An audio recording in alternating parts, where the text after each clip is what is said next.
fucking hell! I actually have like tears pouring down my face. It has been a fucking day. The mic being muted was the final straw, man. I am like sobbing. Oh my god! It actually hurts a lot more than you think because the sobbing right now too. Before we get started and dig into all the Palworld shit, can I tell you guys about my day? Can I tell you guys a few things about my day? Just try unplugging and replugging it in. Can I do that to myself? Can I unplug and replug myself? That sounds great. So, oh my god. My day started. Let's start with last night. I kept having a nightmare that I was being like lined up on a roof, except it was like a jungle gym playground thing on a roof, and I got to play on it. It was great, except it was also a killing game.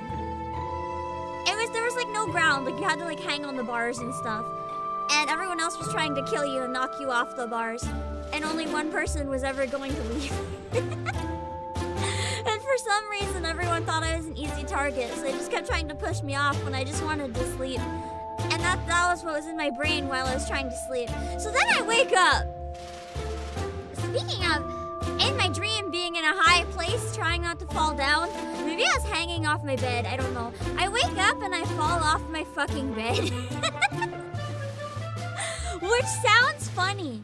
It's like, she woke up and fall off her bed, except that my bed's a loft bed, so it's like 5 feet in the air. So it just come crashing down, and I'm just like...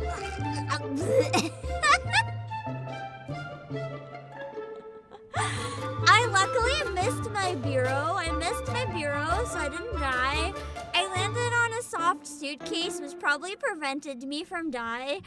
But I'm covered in bruises. And I was like, you know what? It can't get any worse. So then I start getting my breakfast smoothie, and I'm like, this is fine, you know, I'll just deal. And then I noticed my eyes kind of hurt, and I'm like, why do my eyes feel weird? Why do my eyes hurt? And like I didn't land on them. I didn't even hit my eyes, by the way. So I go to the bathroom, like, why do my eyes feel like they're on fire? Well, my eyelid eczema that I somehow started getting a few days ago that I never had before came back. So, now in the corner of both of my eyes, the top lid in one eye and the bottom lid on the other eye, the skin is just fucking peeling off, and my eyes are like all swollen and bloody. Just like, why? So I'm just here, and every time I blink, I feel like there's acid on my eyelids. Oh, chat, it has been a day. And then I go and try to set up stream, and my tracking doesn't work, and then my microphone doesn't work. And oh my god. So it's a good thing. Instead of a game-in stream right now, it's a good thing that we're doing Pam just looks at stuff and yells about it stream, because I think that's about all I've got in me. But you know, this is fine. Because later on today, I'm doing an Apollo Justice stream. And you know what is going right today? You know what loves me? Apollo Justice. Apollo Justice loves me. I can get through anything in life as long as Apollo Justice still loves me. Even if he's not real, we don't think about that part. It's totally fine. Let me just replace my pinned tweet real quick. Hold on. And she jinxed it. No, I didn't. I opened the game and it's beautiful. They've actually done so much for longtime fans. Like, it comes with all the DLC and costumes already preloaded, and you can skip to any case in any game. So most of the people that are buying it, let's be real, most of us have played it before. We're just buying it again. So being able to do that means a lot. It makes a big deal. in terms of whether we'd actually want to buy it again. Like, we don't want to have to play through it all again. We just want to play our favorite parts. But, yeah. Let's talk a little more on topic now that I have screamed a bit about Palworld.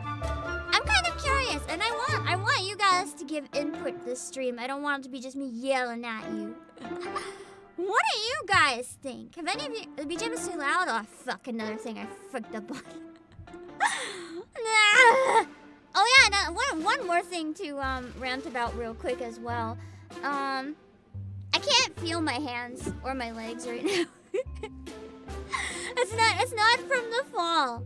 It's not from the fall. My nerves are just shot, and my anxiety is so high I can't feel my arms or my legs. So I might misclick or do random shit. It just happens when I get that bad. So if my typing looks weird or I misclick, yeah, I can't feel my fingies. It's fine. A very fun game, even better with more people. That's what I've heard a lot. I've heard that it's quite fun. If you're playing with other people especially. I haven't played it myself, but I have been lurking. I've been lurking in a lot of other streams of it.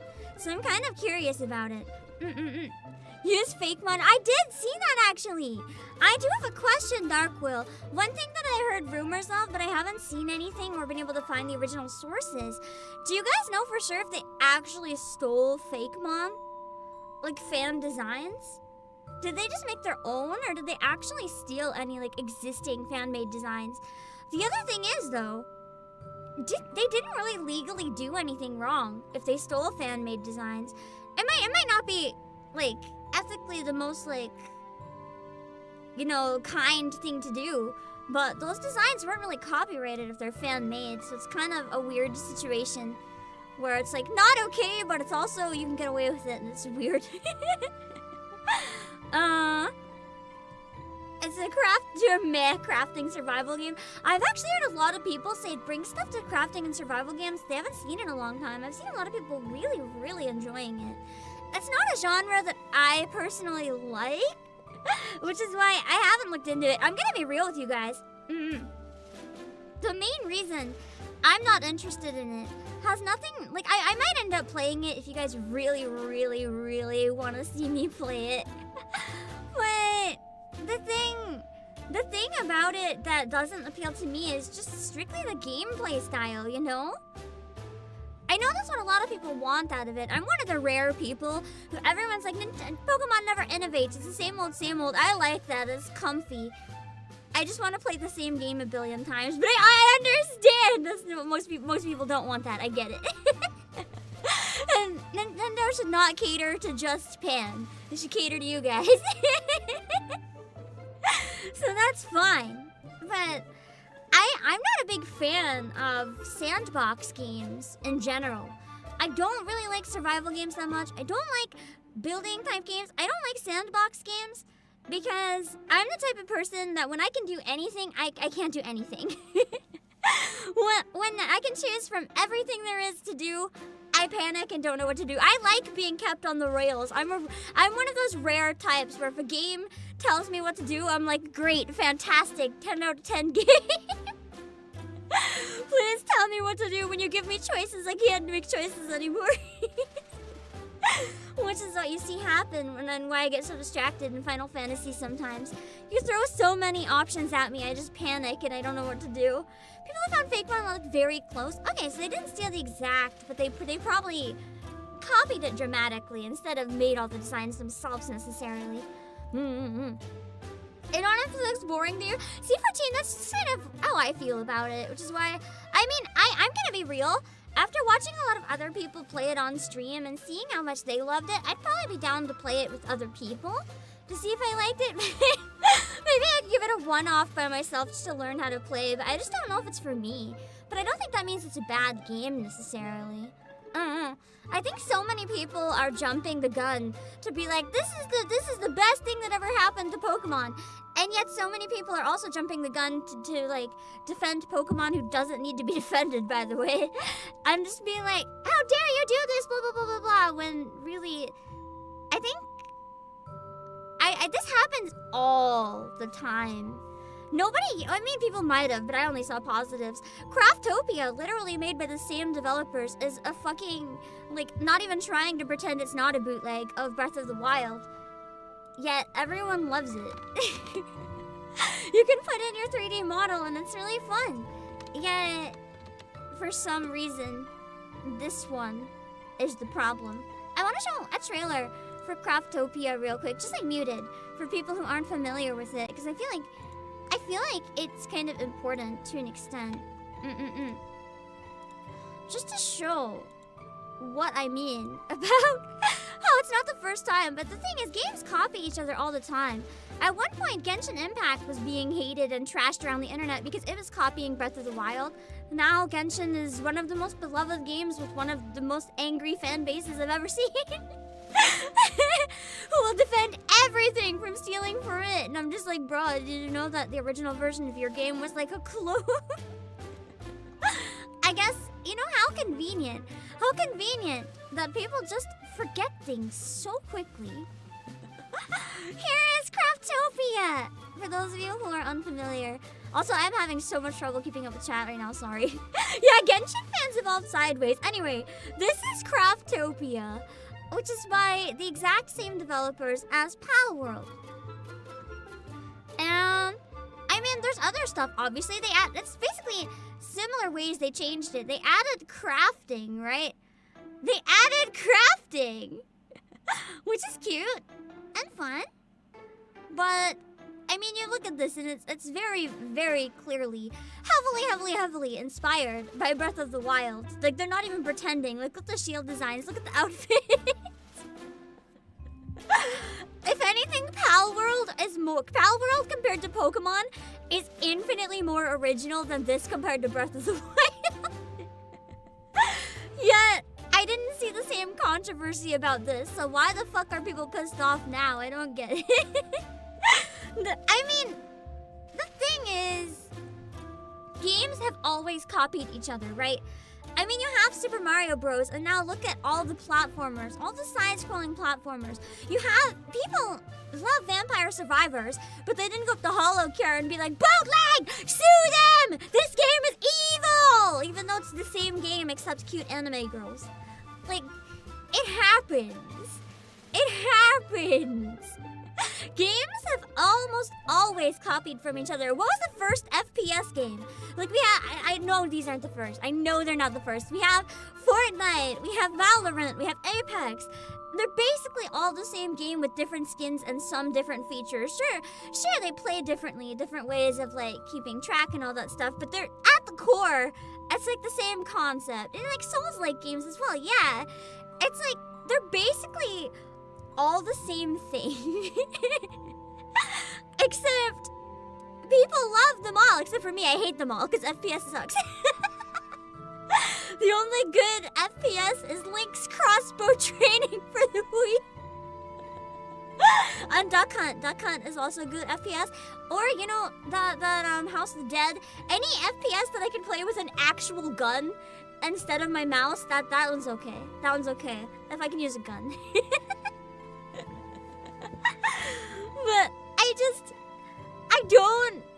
But actually, you can see a lot of the stuff in Palworld was even taken from this trailer. It's kind of like they just reskinned Craftopia, but made it based on Pokemon. I see a lot of their, like, crafting and, like, making cow soup and stuff, and I'm like, is this, like, stuff you can do in Palworld? Anyway, let's watch a trailer of Palworld while we talk about it a bit. Hold on. I feel like putting the trailer on loop. I'm gonna pull up some Twitter posts and stuff as well. But I think I don't wanna play the trailer. They don't directly have a trailer, do they? Okay, fine. We'll support fucking other game websites. Okay. For anyone who has somehow lived under a rock, if you have missed it and known absolutely nothing about Palworld, if you've somehow not been on the internet for the past I don't know how long, Craftopia, I know you can upload your own VRM. I did that actually for part of my trailer for my 3D debut. I used it to make some visuals, and I've been meaning to play it on stream, but I wanted to do it as a collab. I'm not gonna lie, even though it doesn't appeal to me, if Palworld adds the ability to add in my VRM, I would definitely play it, actually. But I think it just, the main reason I'm not playing it is not because of a lot of the hate it's getting. I just don't like it. The thing is, the main reason that a lot of people are very interested in Palworld is because, oh my god, Pokemon with guns! But here's the thing, I don't want Pokemon with guns. I just want to collect cute Pokemon. I don't want people to be able to shoot my Pokemon. I hate that. So it's like, what am I gonna do with it? Just collect a bunch of pets? Like, that's not what you guys want to watch. You guys want to watch the violence. So why am I gonna give you a stream that's clearly not what you want to watch? It doesn't make sense for me. Oh god, I still have that, I still have the fucking stream bot going for the wrong thing. You can rocket launch the well, pacifist run. Here's the thing. I did a pacifist run in Breath of the Wild, okay? I can play games where you have to kill shit when I have to, but if I don't have to, I'm not gonna do it. Like Breath of the Wild, I can't even kill a fucking bokoblin. Other than the mandatory kills to get off the plateau, I haven't killed a single thing. Cause I'm just working on getting all the Koroks, okay? Cause whenever I see a bokoblin, I'm just like, it's living his little bokoblin life. I don't want to go kill him. So I think that shows how much this game appeals to me personally. I don't know. I mean, the petting them is cute, but the fact that I'll be petting them and then someone on my server will come up and murder my pet, like, no thanks. I think I'm good. But okay, that one's kind of cool design though, I will admit. To get into my white hair, like dark clothes and cover the eyes design, and was like, The game almost got me briefly. It almost got me briefly. But now it looks too much like Fortnite again, and now I'm out. The models and graphics are beauty. I don't agree personally, but I don't disagree at the same time. Other than that one, I don't know who it is, other than that one character, it doesn't appeal to me. Cause it's not that the graphics are low quality. To me, it looks like if Pokemon made a metaverse and it had NFTs, this is what it would look like. It's like I don't know if it's the shaders or the saturation or the type of colors. But to me, this essentially looks like if there was like some sort of metaverse NFT. I know there was like a bootleg Pokemon NFT game, but like if someone had told me this was it and I didn't know what it was, I would have been like, yeah, sounds right. Some of the PAL designs are cool, like whatever, but there's something off about them in the same way that so many like NFT stuff just feel kind of off. I'm not even complaining. I genuinely, before we get into it, I don't think that AI was involved in making these models. I genuinely don't believe it. Could AI have been involved in helping design the characters? Maybe. I don't think at all in making the models. Because I'm sorry, but have you seen AI generated stuff? It's really fucking jank. These models, as much as I don't like the style or anything personally, they're not that jank. They work. They're rigged properly. They move. They have expressions. They don't look like nightmare fuel, okay? The models themselves would be really stupidly broken if they were made by AI, okay? I am gonna take your point though, Video Gamer Angel. I don't necessarily agree. It's in early access. Graphics will hopefully get better over time. Here's the thing. Craftopia has been in early access for a long time, but it's essentially been abandoned. I don't think they're getting back to Craftopia. And I'll show you why. These devs essentially make their living by taking popular games and cloning them. But you know, a lot of companies do that with games, and it's not illegal if you do it within the right parameters. it's not trying to be Pokemon.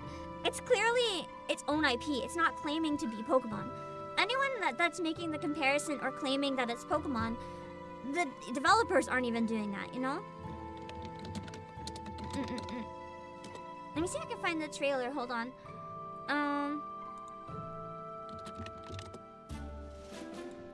I think they announced a new game. What's it called? Hold on. I don't know if they're abandoning Palworld, but they are working on another one.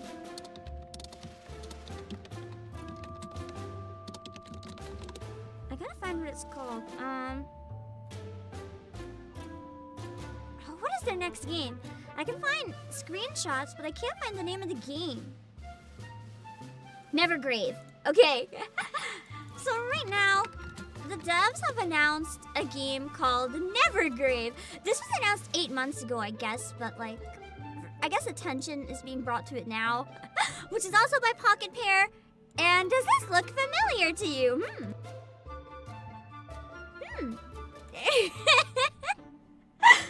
Because Craftopia was pretty much abandoned, that's why I just really don't know if they're gonna keep working on Palworld. I'm not sure if they can afford to abandon it due to their partnership with Microsoft. True. That might mean that Palworld does keep getting some love. But essentially, this game everyone is basically claiming has ripped off Hollow Knight. I think it looks very cute, personally. Is it ripping it off? Maybe, but like everything rips off everything these days, so again, it's not saying that it's Hollow Knight 2, or it's not pretending to be like Nullo Height or something. It's like, it's using its own IP. Is it a ripoff? Maybe. But I mean, even Pokemon, you have Digimon, you have Monster Rancher, you have so many. You have fucking Yokai Watch. There are so many games that fall into a genre. I don't think capturing monsters and balls is so much necessarily stealing from Pokemon as it is expanding on the genre of games by just adding a new series that people can play as an alternative. And if people like the bootleg or the alternative better than the original game, well, that's a problem for Pokemon. That's not any fault of Palworld. That means Pokemon hasn't been doing enough to keep people interested in their own game if people prefer a bootleg over the original. That's no fault of Palworld. I'm sorry. This is coming from someone who doesn't even like Palworld that much. I can acknowledge a fact, okay? Also, hello me! Palworld was needed to get Game Freak to step up their game. Now they have direct competition. Exactly. I don't like this direction. I personally would prefer to play another Pokemon the same game a million times in a row because that's just more what I like. But I can acknowledge that most people don't. But here's the thing. If they had directly mentioned Pokemon in their trailer, like if you like Pokemon, you'll love this game, that would have been very, very different. It's still getting bi-weekly updates? I've seen a lot of people over the years talk about it being abandoned. I guess they're bullshitting then. That's good to know it is still getting updated then. Okay. I guess everyone that I've seen complaining about it, like, not just recently, I've seen complaints for a long time. I guess they've all been bullshitting. I didn't look into it enough, so that's my bad. But it's like, okay, here's the thing. Let's assume, okay, I want to go in and look at one thing for a while. So we've seen a lot of claims, and these claims do seem kind of warranted. Bear with me. Okay. So, there's a lot of claims that the models have been pretty much stolen from Pokemon. And to an extent, I'm not going to argue it. And let me try to show you some examples, but also why I still don't think it is actually crossing any lines in terms of copyright, and why I still don't think they can get in trouble. Hear me out. Just hear me out. And exactly Exactly, abandoning a project due to being able to pay is kind of normal. It really is, especially for indie games, because the thing is, if you're an indie developer, you can only work on a project as long as it's making money, if it's ongoing. If it stops making money, it's no different than mobile games getting dropped from support if they're not making enough money. Does it suck? It really fucking sucks. But that doesn't change the fact that that's reality. Reality is not always kind. Okay.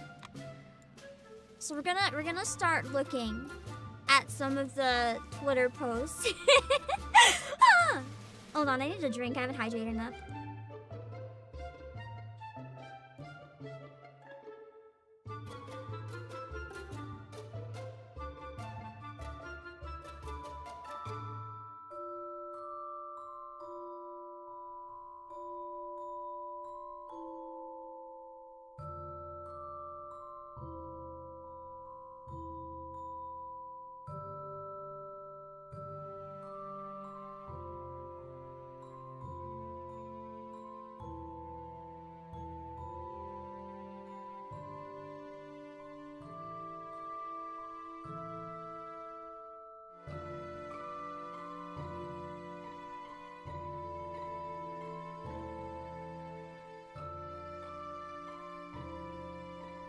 Okay, hold on.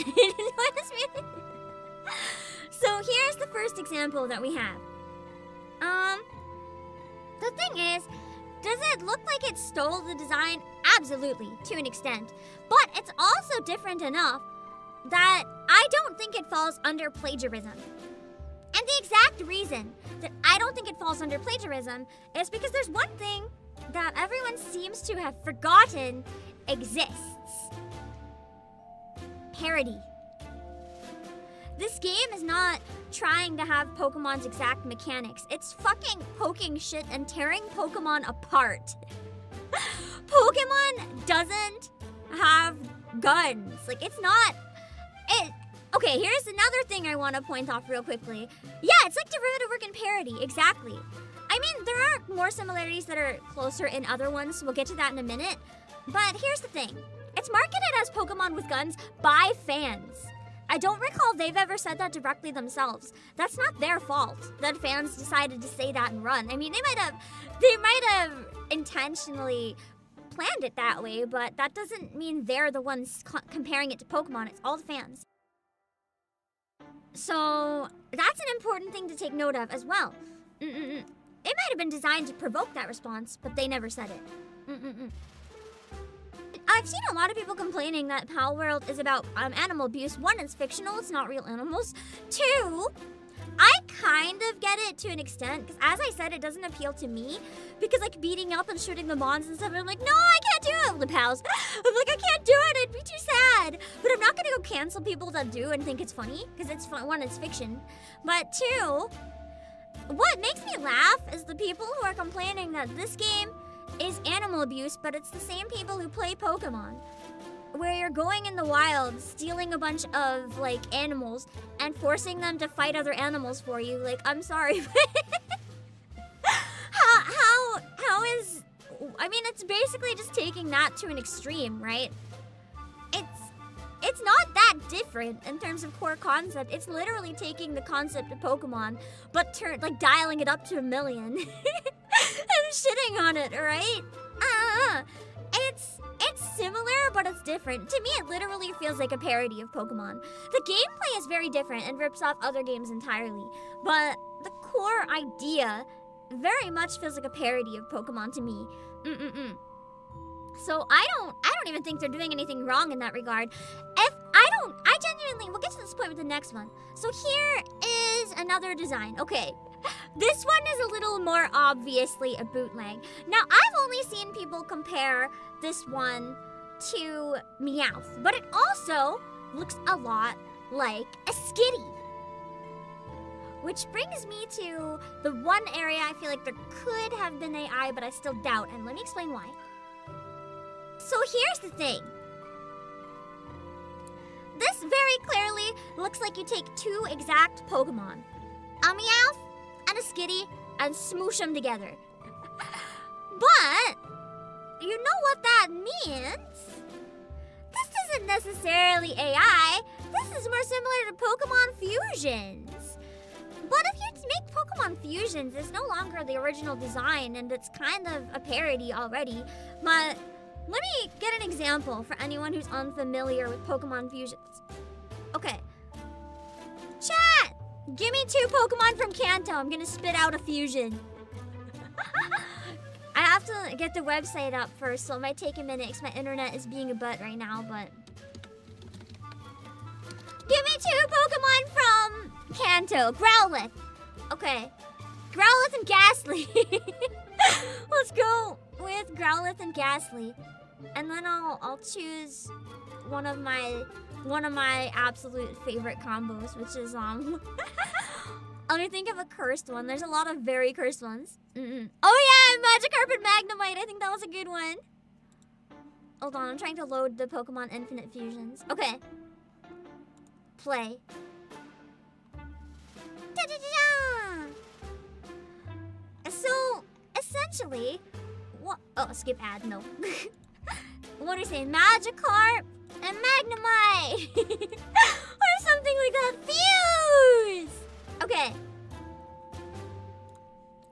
So basically what this does is it takes very specific parts of one Pokemon and mixes them with another Pokemon. Starmie and Arbok, yes! That's one of the classics. Okay, so I'm gonna pull up. It keeps trying to bring up ads, so I'll just show you the still images instead of like the actual program. But essentially, I think something like this could have been used, not necessarily a program, maybe just their heads making it for funny and drawing it out and then making models. But fusing different monsters, I can see that being their inspiration. But I mean, that's not official. This is not an official Pokemon art.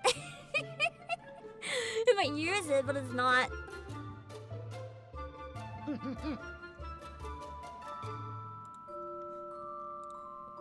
Oh, that's true. Zubat and Onyx. That's another good one.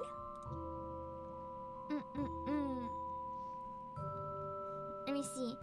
So what do you mean? Oh, I typed Onyx wrong. I spelled it like the rock. There we go. Okay, this one actually looks like it could have been straight out of Palworld, honestly. Yeah, you get a lot of biblically accurate angels when you add in like Zubat and shit. Here's another classic. Like, you see these fusion designs and you can see, I genuinely believe that the inspiration for the PAL designs probably came from something similar to Pokemon Fusions. Because when you fuse Kanto Pokemon, they're literally starting to have similar vibes to Palworld. Which is not the same as directly stealing Pokemon. It's literally shitting on it. Wait, what was it? I think there was a really good one with like Jinx. Was it Jinx and what was it?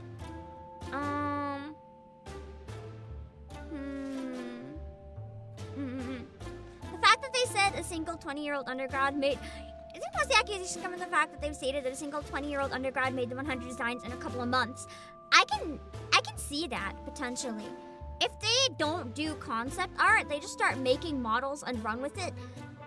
I think they might have genuinely traced like the bases from some other 3D models. Because you've seen people make 3D models for VTubers and trace 2D art. I think they could have done similar, which would have sped up the process a lot. Which, is it okay? Well, that's kind of ethically not as great. But I mean, I still don't know if it's criminal, if it's a parody. It's really hard to say. I genuinely am not defending or like shaming the company, by the way. I'm saying I kind of get where everyone's coming from to an extent. Here we go, Jinx and Onyx. But it's not as easy as saying, like, the game is only good and should be defended, or the game is only evil and should be condemned. It's not that easy. Here we go. That's what I wanted. Jinx and Onyx. Classic.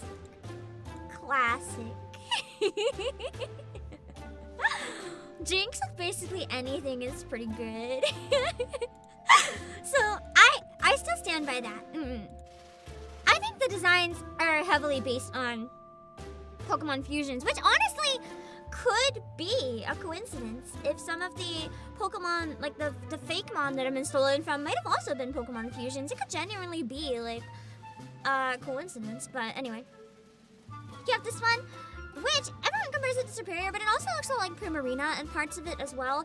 I know there's another post comparing the shape of like the hair on top of it quite literally overlaps with the 3D model for the original. Like the models are extremely close. I have another one that I can show with that makes it a little more obvious. I mainly want to talk about the game from like all perspectives, so you guys can draw your own conclusion based on like a lot of information. Because I think the internet is very quickly to jump on the bandwagon in one direction or another. So I mainly just want to go over all the perspectives, and you guys can make decisions for yourself. Is there really any evidence that the creator is an AI, bro? I haven't seen the NFT stuff, but I know they made another game with AI, but it's kind of poking fun at AI at the same time. It was almost like parodying AI art. It was like an AI art imposter thing. I didn't look into it a lot. I'm not interested in it, so even if it's a joke, I'd rather play stuff that doesn't have AI personally, but I don't think this was used with AI. Again, I think if it was in the designs at most, not the actual models. I've got this one, which I can kind of see it being a combo of like that and Darkrai or something. Like, they do. Some of them more than others look like boot. Like this one is so fucking obvious. Isn't there this like one like almost flat, like really derpy looking fish or something? I think that's the other one that it's based on, but I don't know the name of it. But I'm pretty sure there's one other one that maybe even Slowpoke's face to an extent. Like you take Slowpoke but turn it into like a little like sluggy looking thing and then just add Sobble. Stunfisk! Yeah, Stunfisk! It's Stunfisk, Slowpoke, and Sobble just kind of like shoved into one.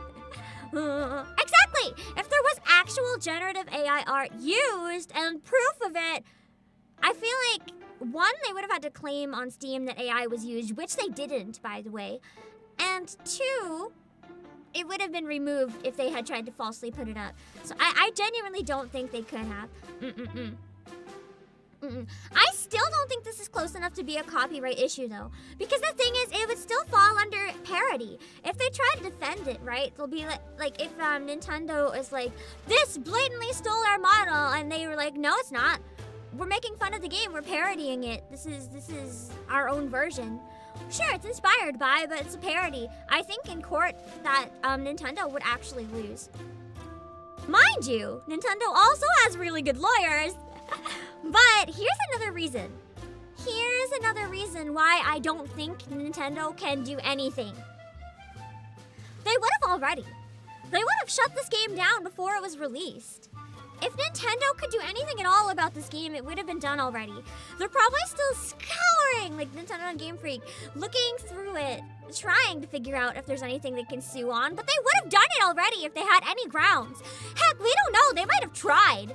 And they might have lost, which would be really embarrassing. But the thing is, we've seen there's already been at least one Pokemon mod that took Palworld and inserted Pokemon models into it, right?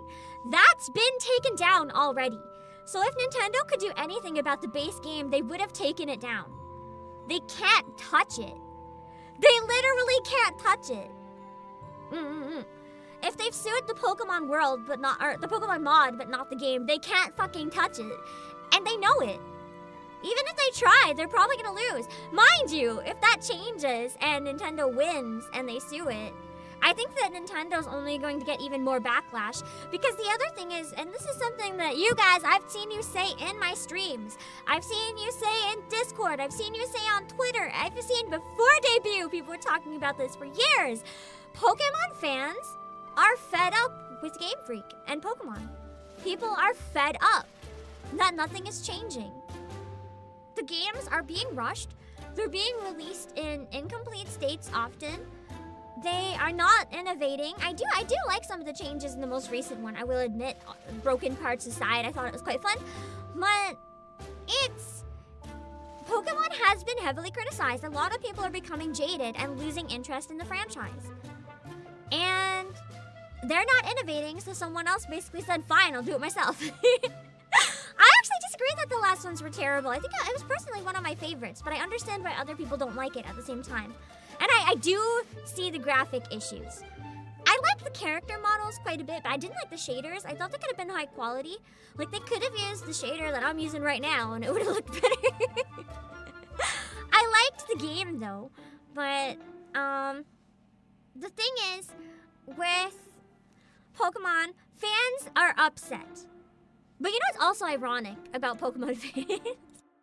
Pokemon fans are tearing this game apart to defend Pokemon, right? So the same people that are demanding innovation, they're being like, please, fix Pokemon! And then someone does it, and they're like, no, not like this. And that just kind of makes me laugh. That just...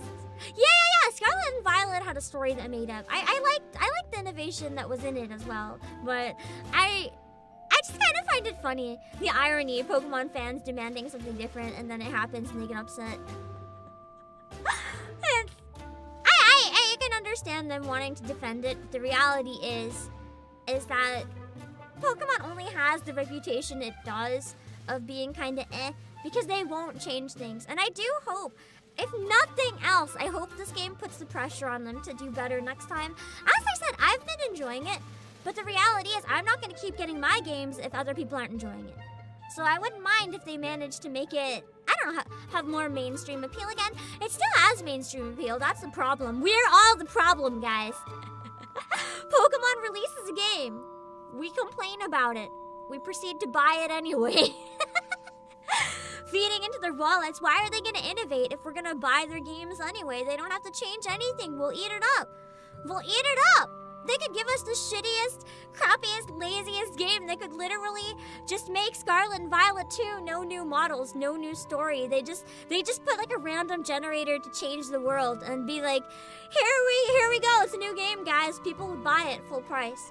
I'm people. I'm a hypocrite. I would buy it. So it's like, yeah, it's if they don't have to change, they're not going to. And it's like sports games, exactly. They're just gonna keep redoing it. Also, thank you for the server. Playing as an older Pokemon trainer would be great. It would be cool if they had a way that you could like play as an adult or something. I think, But yeah, I actually really agree with you, Sarmiento. I did not like Brilliant Diamond and Shining Pearl. I did not like the 2D sprites in 3D style. I would have much rather have just like the original game with pixel art ported on Switch. I would have loved that. I didn't like what they did with it. I thought it was ugly. I didn't like that style. Either go full like Sword and Shield style when you're gonna make it on Switch, or just port the original graphics. I did not enjoy it. Black and White had the oldest main character of any main game in the series. Was Conquest older? I don't really remember, but I quite liked Black and White, actually. In terms of like mainline Pokemon games, in my opinion, Black and White is peak gaming. Black and White is probably my favorite like regular Pokemon game. For my favorite Pokemon game overall, maybe honestly still Black and White. I really liked Black and White. It was so good. I know a lot of people really like Legend of Arceus. It didn't appeal to me that much personally. I didn't like the battle system as much. I kind of like the original.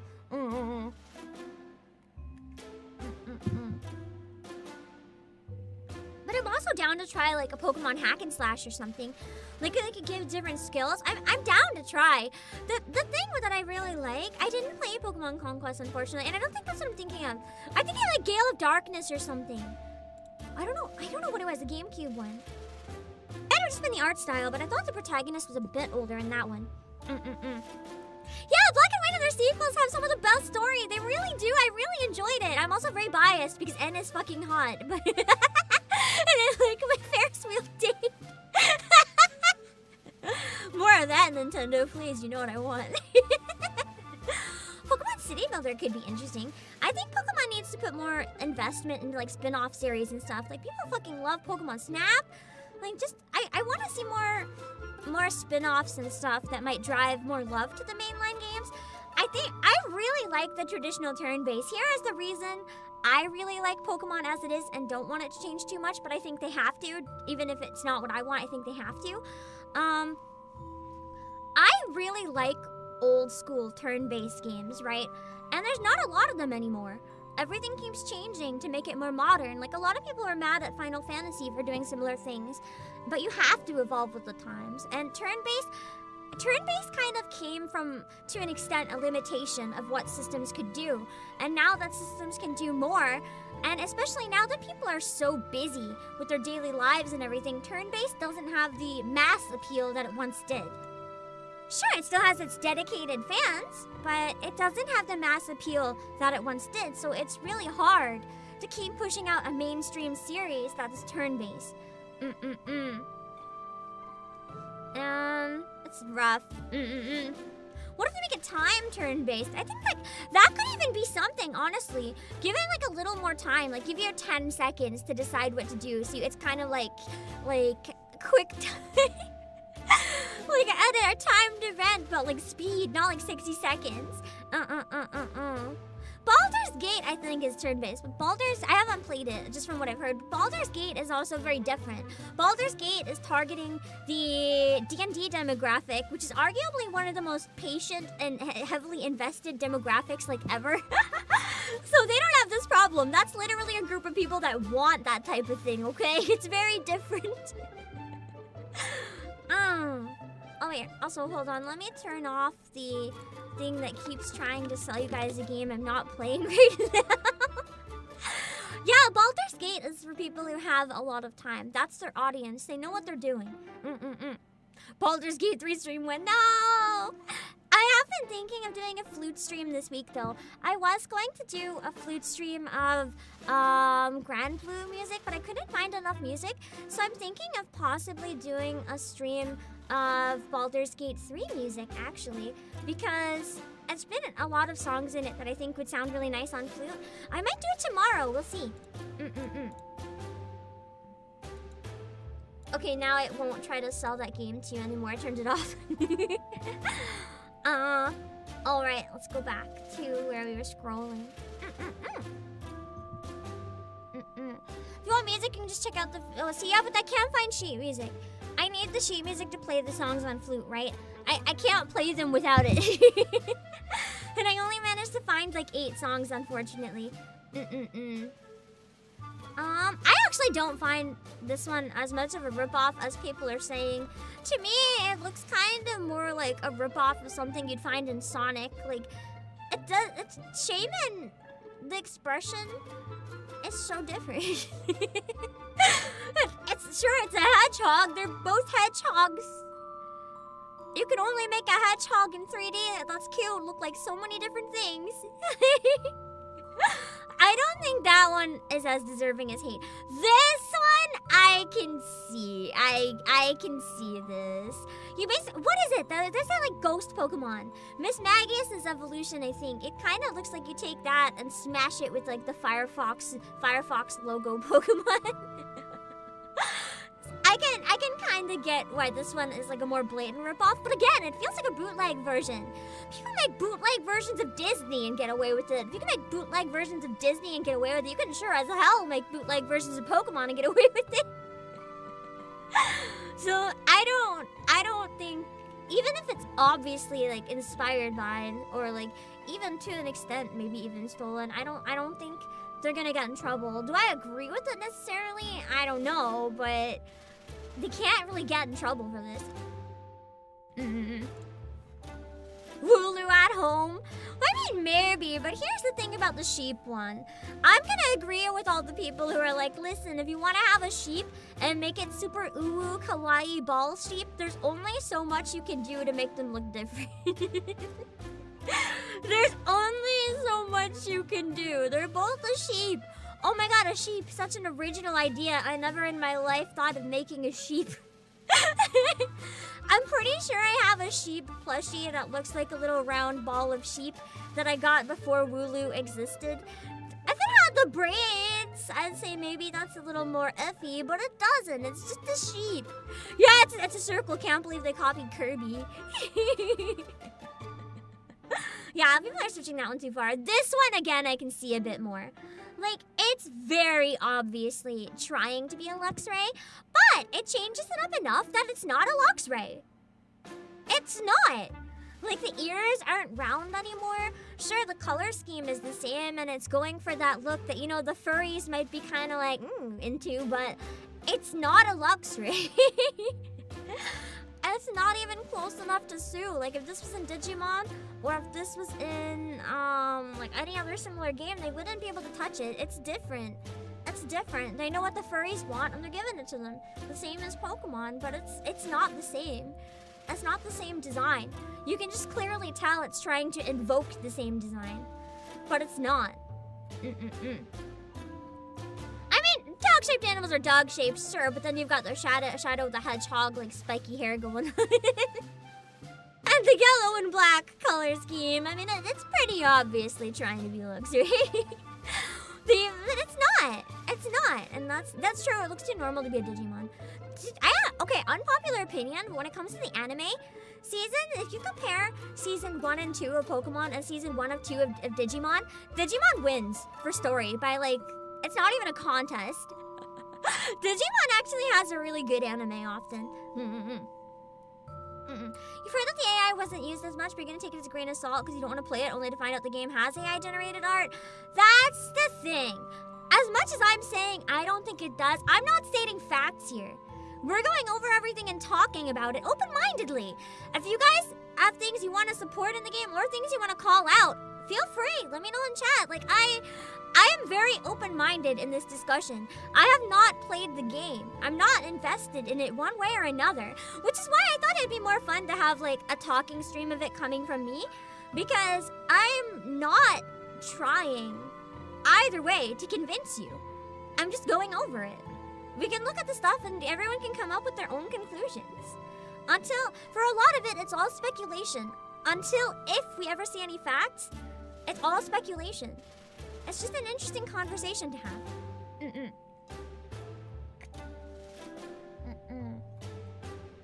The first season of Digimon is iconic. It really is. It actually has a really good story. I watched it a couple of years ago, I think.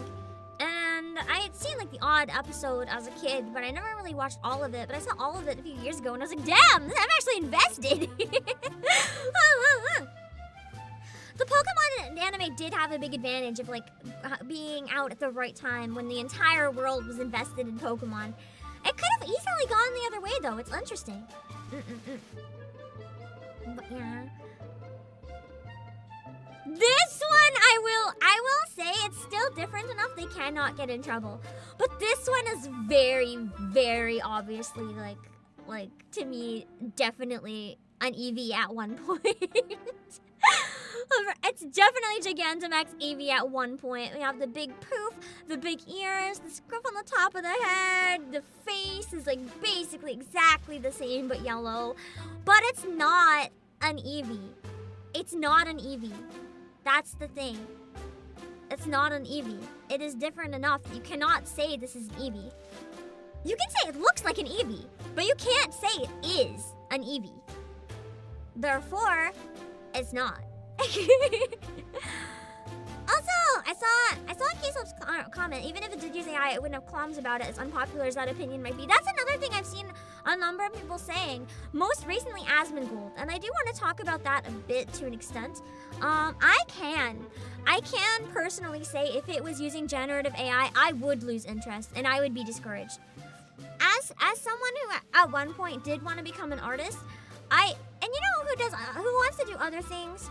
Like, obviously, see, I do voice acting on stream. I have a lot of fun with it. If I got invited to be in a game, that would mean the world to me. Knowing that more and more games probably won't want to use real people because AI is becoming so accessible, I think that's honestly one of the reasons that my mental health has tanked recently. I've been really upset about it. And I can understand why artists think the same thing. But it's not my fault to tell the whole world what to think about it. I can tell people how I feel and hope people feel the same. But if someone's like, I don't care, and plays it anyway, and it's legal to use, I can't be like, that person's awful. They're only doing what they're allowed to do. Like, I do agree and I disagree with what Asmongold said, which basically what he said is, like, he doesn't care if it's AI or real artists. He literally doesn't give a fuck. Because the reality is, at the end of the day, most people don't care. Asterisk. I think a lot of people do care, but the reality is the market at the end of the day is going to decide whether AI is something that becomes used or not. The thing is, if games use AI, again, we don't know for sure this one does, so this is just in general. If games use AI and stuff, the thing is, if people buy it, they're going to be encouraged to keep using it, which is going to normalize it. And if people don't like that and don't support it, that's okay. That's perfectly fine. I personally don't want to support stuff that uses that if it's for commercial use. But the thing is, if the majority of people, because the voices we see on Twitter in either direction are just such a small portion of the people in reality, that if most people decide that they want to buy the game anyway, that's just how the market works. The rules are going to change and they're going to follow the market, because in like a capitalist society, that's what happens. Everything follows the market. The market speaks for itself. So if it sells, it sells. And it gives a message that overall people don't care. I'm not telling you guys if you should or shouldn't care. I'll say my opinion on it. But at this point, it is still something so new where there's no right or wrong answer. Does it really suck for some people? Yeah! But we're still kind of coming out of where that's coming from. I hate it. I hate it a lot. But that doesn't mean that I'm going to like hate everybody who doesn't, if that makes sense. It's a tricky situation. I think it could use more regulation. But the thing is, here's how I view using creative generative AI. I think that if you want to use it for fun, to just make some fan art or make some memes or whatever, I do think there are points where using memes like to like replicate someone's face or like deep fake them or something, to me that's creepy. But if you're like, I don't know, using it to make like a meme or something just for yourself or whatever, I don't think that's inherently harmful. It's just for fun and for sillies. Like it doesn't really matter. But if you're using AI to generate a bunch of art or a plot or whatever for a video game and then selling it for profit, when the current formats of AI are based on stealing existing work, I think that's a problem, if that makes sense. Because at that point, you're not actually really doing anything. If you're using it as a tool, like say that you want to speed up your drawing and use it as a tool to do the base colors, and then you go in and shade after you did the drawing, that's a way that it could genuinely save a lot of time for artists. To do flat colors, I mean, it doesn't take a lot of skill, but it does save a lot of time. Like, does it take jobs from colorists? Maybe. But the reality is AI, no matter what, is going to take jobs from people. So that's an argument where I think it sucks. I think it really, really sucks. But where I have an issue is where it crosses the line from AI is making it a tool to do things a bit easier to AI is doing the carrying. Does that make sense? I don't know if it makes sense. Like, if you're using it to create something from scratch, you're not really putting the work in. But if you're using it to kind of speed up your own work a little bit, but the majority of the work is still you, then it's kind of different. I don't know if that makes sense or not. It's like the way that AI can empower people like artists versus destroy them, I guess. But I just don't think the way it is in its current models should be used commercially, because it is just stealing stuff. A lot of it from places without consent. Even ChatGPT. There was recently an argument where ChatGPT was fighting, I think it's the British government, it might have been a different one. They were literally fighting the government, saying they demand to have access to copyrighted material because they cannot develop their AI without having copyright material absorbed into it. So that they can spew it back out. They're literally saying that it doesn't hold ground on its own. It needs to steal from existing stuff, which is kind of hilarious because they just kind of made themselves look really bad saying that, in my opinion. I wish I knew how to find that argument right now because it was really funny. Yeah, like AI tools in Photoshop are helpful for like restoring photos. You still need someone who knows what they're doing to get in and like do some of the work, but it can help. We've had a lot of AI tools like cloning in Photoshop. I'm pretty sure that uses AI to an extent. There's the whole question too if you own your own voice. Well, that's the thing. I did a whole stream screaming about AI voice acting. That's the other whole can of worms. If someone, I can't stop someone if they consent to having their voice used. I think it sucks, and I might judge them silently. But I'm not gonna go cancel them or say they're the worst person.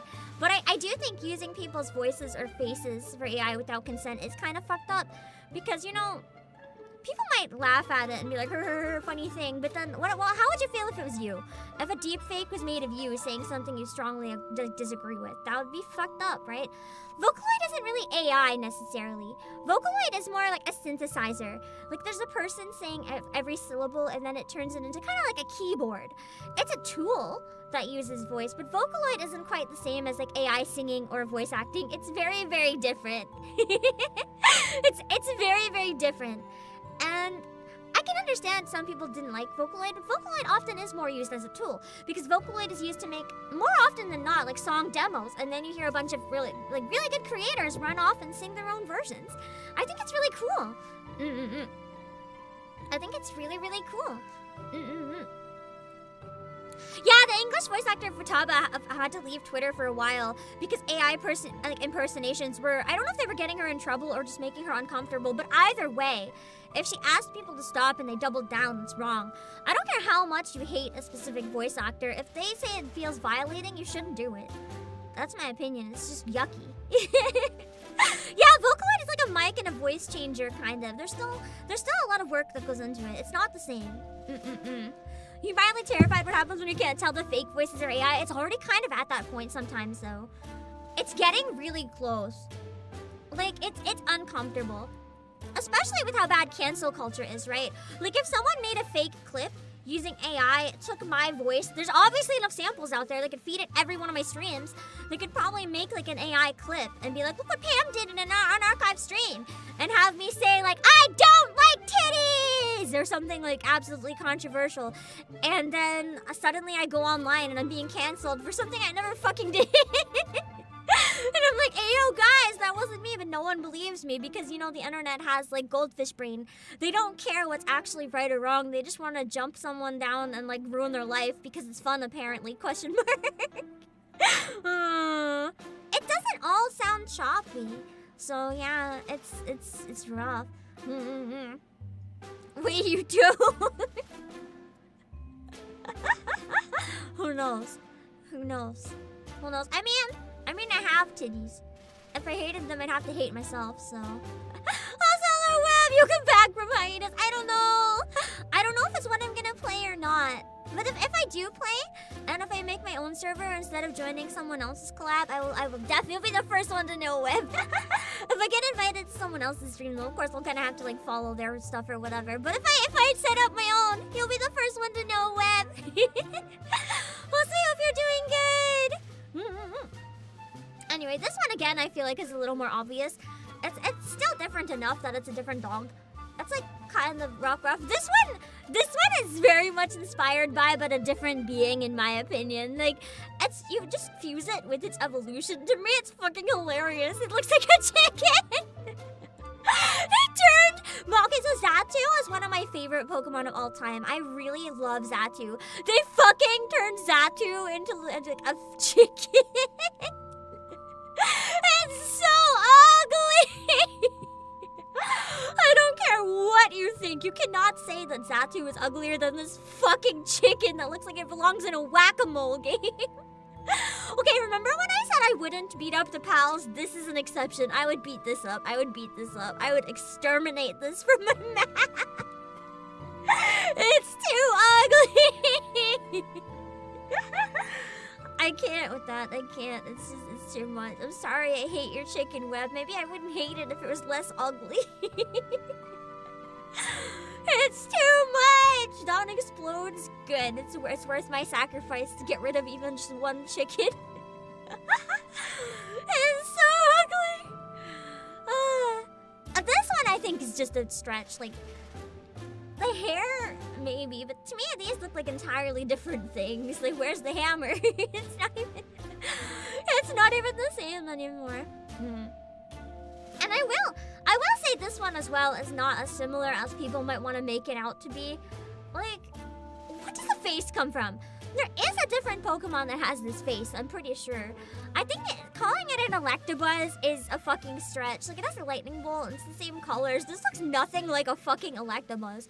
It looks more like a giant snowman or something. Yeah, true, it's Totoro. It's basically a Totoro Electabuzz, but it's like, oh, your dad's the body looks like Zangoose. I think that might be what I was thinking of. It doesn't even look like a fucking Electabuzz. It's like totally different. The freaking other person's trying hard, yeah. I do think some of them have a point, but again, I do still think it falls into the realm of parody. Gengar! Yeah, that's Gengar's face almost, but with Totoro nose. It is similar to Gengar! That's what I was thinking of, I think. This one is not even similar. Like, they're both sheep.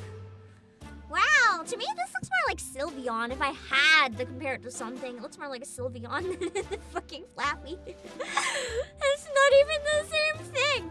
Look at this image. They are not the same image. Can I spot the difference? Yes, I fucking can. Oh, they're not. I guess it's true. It's more like an alpaca, not a sheep. Anyway, this one might be a sheep. This one's not. I've got Brazian's legs, maybe. This one I can start to see a bit more the issue. Because it's still different though. The face is very similar, which is what draws the distinction. Because as I said, it's not trying to be Pokemon. It's trying to invoke Pokemon vibes. Like, it's trying to hit that uncanny valley where you're like, I know I've seen this in Pokemon, but you can't figure out where or why because everything is wrong. And it does a really good job of parodying it, in my opinion. Yeah, that's straight up McGinniam's head. And then there's this one, which is like, I think this one's inspired by. It's not really a copy, in my opinion, at all. This one is not even really that similar, in my opinion. They just happen to both be kind of like weasel shaped. They're very different. Like, I don't know, they're not even similar. Here we have fake Gardevoir. I think this is very much just inspiration based, right? Is it inspired by Gardevoir? Obviously. If you saw this though, you wouldn't say it's Gardevoir unless you're trying to think of what does this remind me of. I do genuinely think it's stealing and copying Demo. It's not inspired by, it's very much stealing and copying, but I still think they're doing it in a way that's acceptable, in my opinion, as a Pokemon fan. They're stealing and copying in the name of parody. They're making a mockery of Pokemon. People steal and make bootleg versions of stuff for parodies all the time, and we usually love it. Because when it's a parody, it's a totally different story. They're not trying to steal money from Pokemon or even be Pokemon. They're trying to, like, bait Pokemon's audience into playing their game, which is very different, essentially. And I think it's totally fine to steal ideas under the guise of parody. It's literally allowed. Like, you guys have seen live action, like, sketch parody shows and stuff before. It's very obviously stealing and copying ideas, but it's done in a way that it's fine. It's not. It's like the off-brand Coca-Cola that looks almost like the real thing, but not quite, yeah! That's essentially the whole game summarized. The best thing about this whole ordeal is how hard the Poke fans are seething right now. That's the thing. It's kind of a 50-50 split, whether they're seething or loving it. Like, I remember tuning into the beginning of Nyaru's stream, and she self-proclaimed, like, absolutely fucking loves Pokemon. And she said this is the best game she's played in a long time. She loves Pokemon, die-hard Pokemon fan. And she still said this gave her everything the Pokemon never would, and she loves it. So I feel like a lot of Pokemon fans are genuinely super into this. So I kind of understand both perspectives, but I think some of the Pokemon fans hating on it, I do think there are some reasons that make a bit more sense. I'll go into why the 3D models are a bit more of an issue in a bit, but I'm still going down this list right now. This one is very different to me. This is probably one of the more notorious examples. They just took, what's his name? Oh god, the guy from Madoka, I don't remember. Not Kyubey. They took not Kyubey and made him emo. The ears are drooping, and now he's emo. That's basically it, and you can very much tell this is supposed to be that Pokemon, but again, it's still not. It's still perfectly unique enough under legal terms that under a court, you'd just say these are not the same thing. Shut up. I love that he's called Depresso, honestly, because I whenever I get really like having a bad phase of depression, I'll just say I'm very depresso. So I just see this and I'm like, yeah, that's accurate. It's just I feel that. I feel this on a visceral level. Like, that is me. I resonate with this Pokemon. Also, I know it's a bit earlier than usual, but I think I gotta run to the bathroom real quick. I'm gonna like pee myself, so I'll be back and we'll scream some more in a few minutes. I forgot to set up a bathroom screen, so we're going back to my loading screen. Hold on.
Okay, sorry. I thought I was gonna, like, die.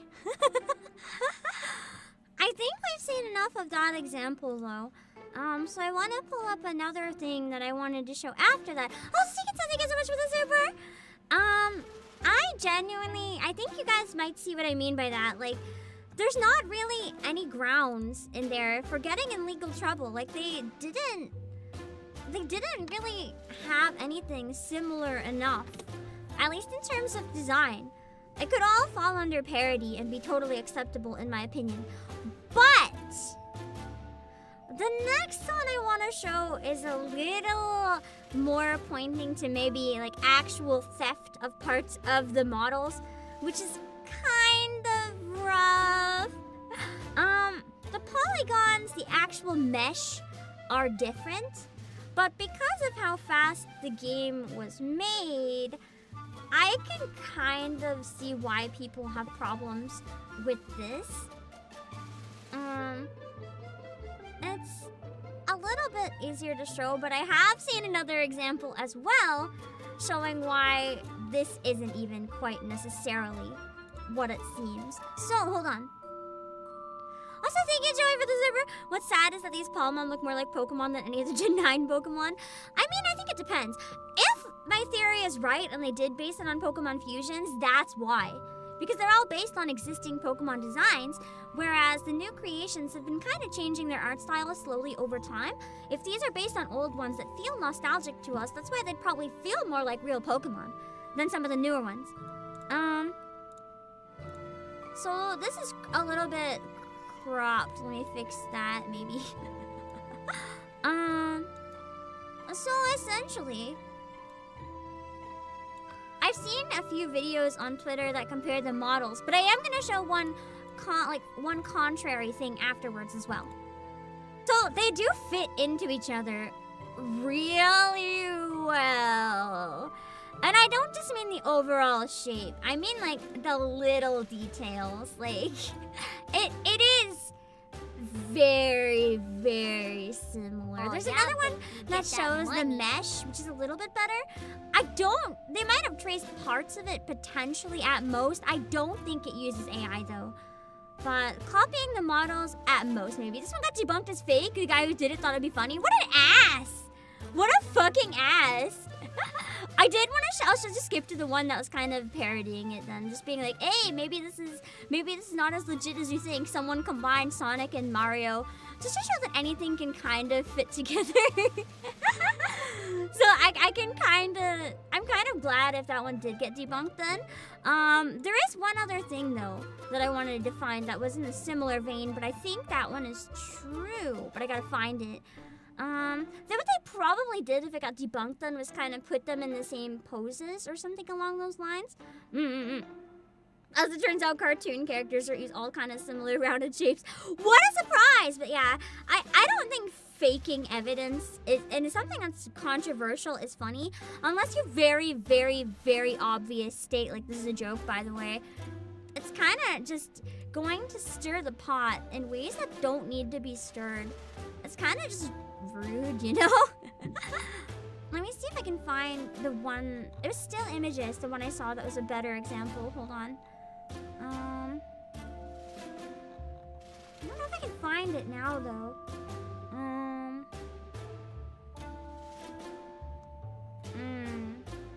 I might not be able to. Hold on, let me see what I can do.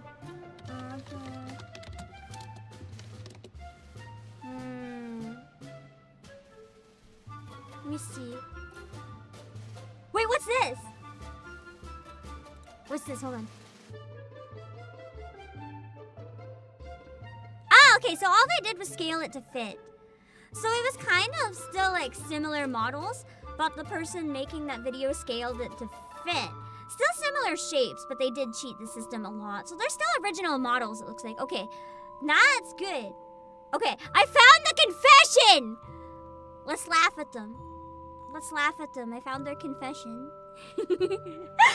Okay, it's been proven that Palworld was not made with AI and not made with stolen assets. Ayo, this is gonna make so many other people mad at it. I have to be forced to calm down. In fact, look how the models are. A one-to-one Twitter user later admitted to scaling them to fit. isn't the same shape, maybe, but they were made from scratch. Copying, sure, but that still again falls into the realm of parody. They didn't just steal the models, they just copied it, which so many things do. And it's probably an area that's okay. How the turntables indeed. Dang. Dang.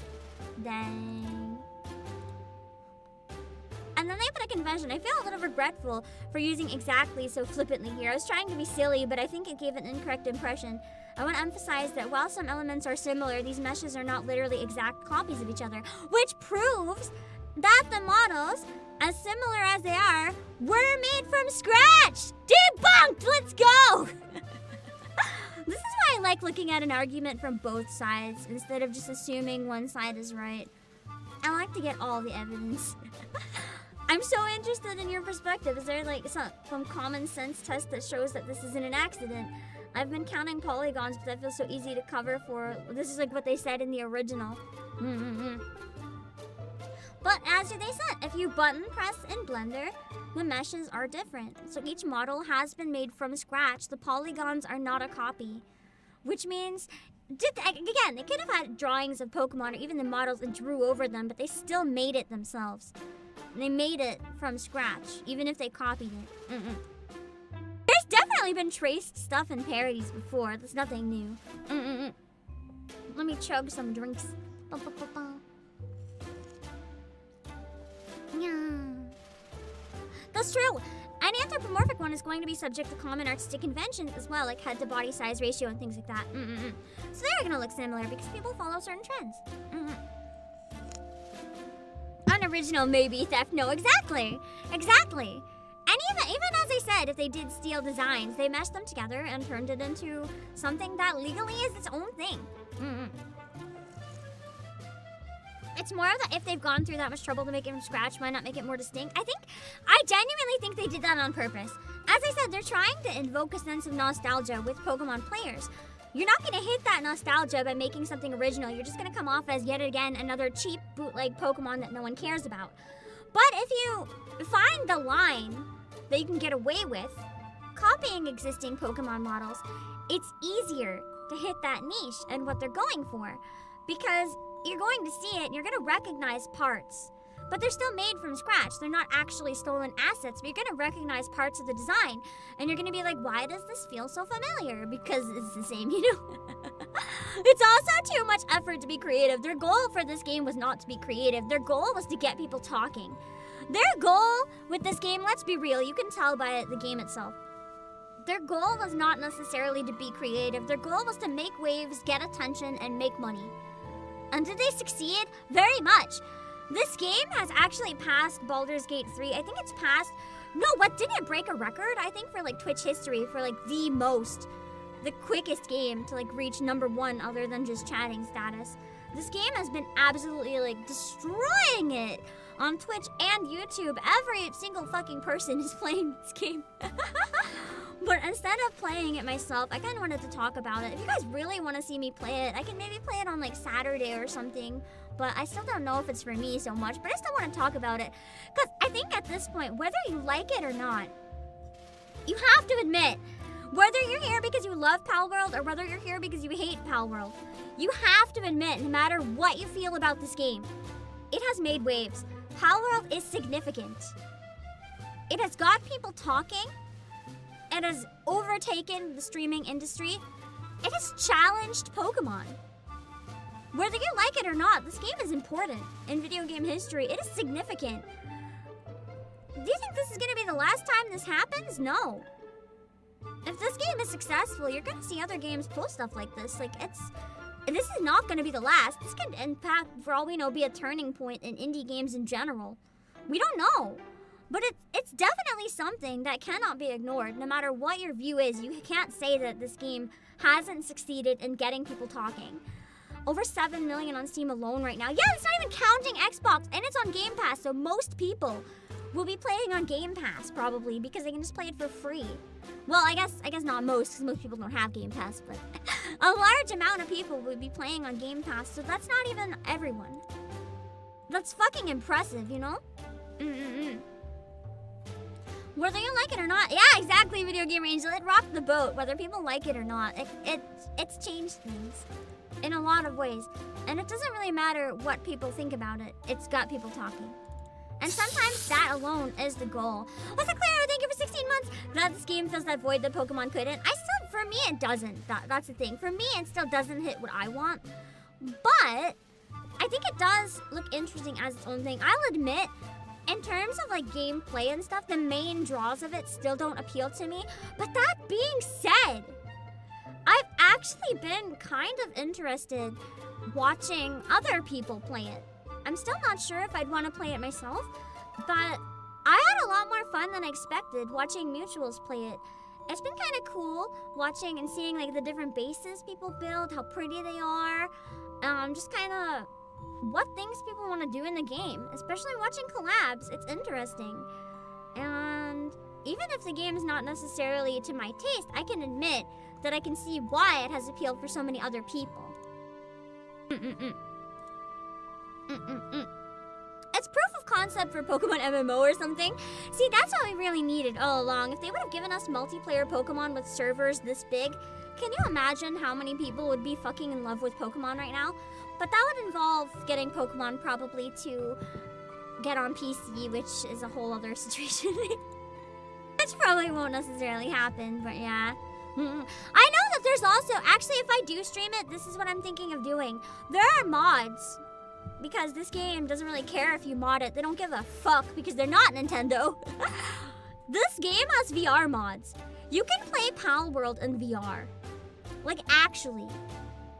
I want to try it in VR, I'm not gonna lie. I would be more interested in playing it in VR because then it can give me, at that point, it can give me things that Pokemon never, well, legally, I mean, there's fan games, but it'll give me something that Pokemon never legally could at that point. And then I might be kind of curious if I can get it to work. But it feels that fantasy of fighting with Pokemon by your side. That's not what I like out of Pokemon though, so like that's probably why it doesn't appeal to me so much. But I can still get why so many other people are interested in it for that reason. I do want to pull up one other video if I can find a good one though, that I think might show a bit more of what I mean by it's not Pokemon you should be worried about necessarily. Let me see, hold on.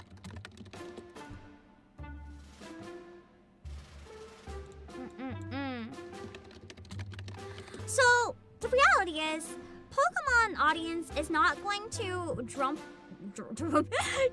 ship for Palworld. They'll probably still play both.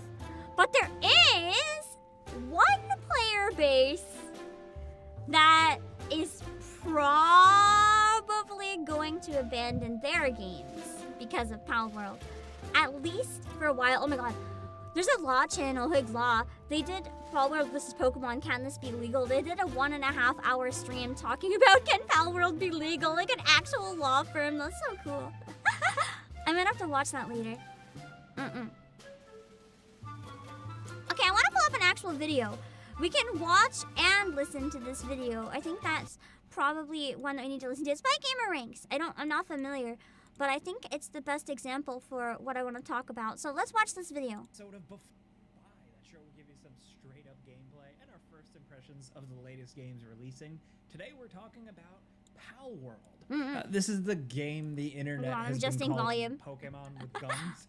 It's also the game the internet has kind of crowned king over the course of last weekend as this game launched. This one talks about the similarities between it and other games. I feel like they can do a good job comparing to games that I don't know as much about. So let's watch this one. Both solo and a bit of it it's a good channel. Good to hear. Good to hear. I found a good one then. It is basic. Oh, hold on. It's also available on Xbox. So before I watch this, I do want to talk a little bit about what I was going to say. So essentially, it's actually things like Arc and Rust that are in danger because of Palworld. Because Palworld copies a lot of similar mechanics that's going to get the appeal of survival game enthusiasts.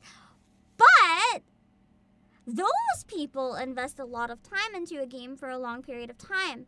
So a lot of these players might actually abandon things like Arc or Rust in order to play Palworld. The Pokemon fans are probably still going to eat whatever Nintendo decides to throw at us. But games like Rust and Arc, their player base might consider switching. So they actually are more threatened than Pokemon right now. The running tagline joke is like it's a very exactly. Attaboy hit it on the head.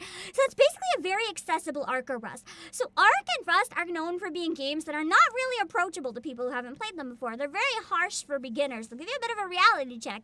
You'll be like, oh, this is really fun, and then you'll die and lose everything. But this game, from what I understand, it eases you into it a bit better. It kind of like teaches you the ropes a little bit, so it's not quite as intimidating, and it kind of makes them easier as well. Pokemon with some elements that some Poke fans have been wanting so for it's a kind long of time. similar, but the grind isn't quite as bad because anyone can get into it a bit easier, and if everyone's playing it, it's more fun because you can play with other people. Online, but it's often pretty blatant here. Now, what matters is that it clearly derives a lot from things that a lot of other games do well.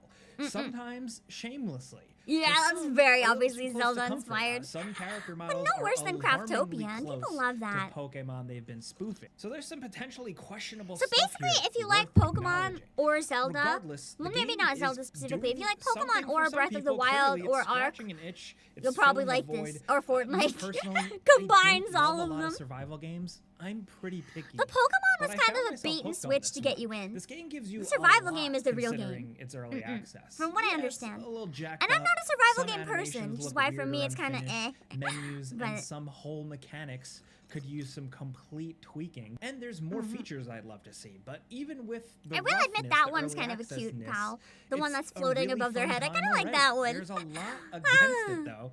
It feels a bit cheap. I feel like if I did end up playing it, I'd probably just want to make the warehouse. Make like a giant factory that can ship you guys shit. I don't know if that's even possible. With the world at times too. Sometimes almost like soulless. But hey, let's just get into the survival craft genre. I found it boring as well. So I understand that people love it. It's not for me. It's still very much the thing here. It's not the most intensive one. It's actually pretty casual, but like you're chopping down I think that's a big deal. That's actually a much bigger deal than this guy really gave credit to. A casual survival game. Have there even really been any other casual survival games? Maybe Don't Starve Together to an extent, but a lot of survival games are not casual at all. They're not casual friendly. And I know that there's a big meme in the gamer community and shit like filthy casual, but the reality is not everyone has the time. People are working. Minecraft, maybe you're right. People have real jobs. People have school. People have commitments, or maybe it's just a lack of interest. Like they want to play, but they don't want to play all the time. That's okay. There's no right or wrong style of gaming. So having something like Arc, but have it be a little easier for casuals, that's a big deal. It's honestly a really big deal. The drop all items of death in survival games is absolute bullshit. I think it's fine if you can like enable or disable it. Like if you make your own server, you can disable it. But when it's like always default, it's kind of not great, you know?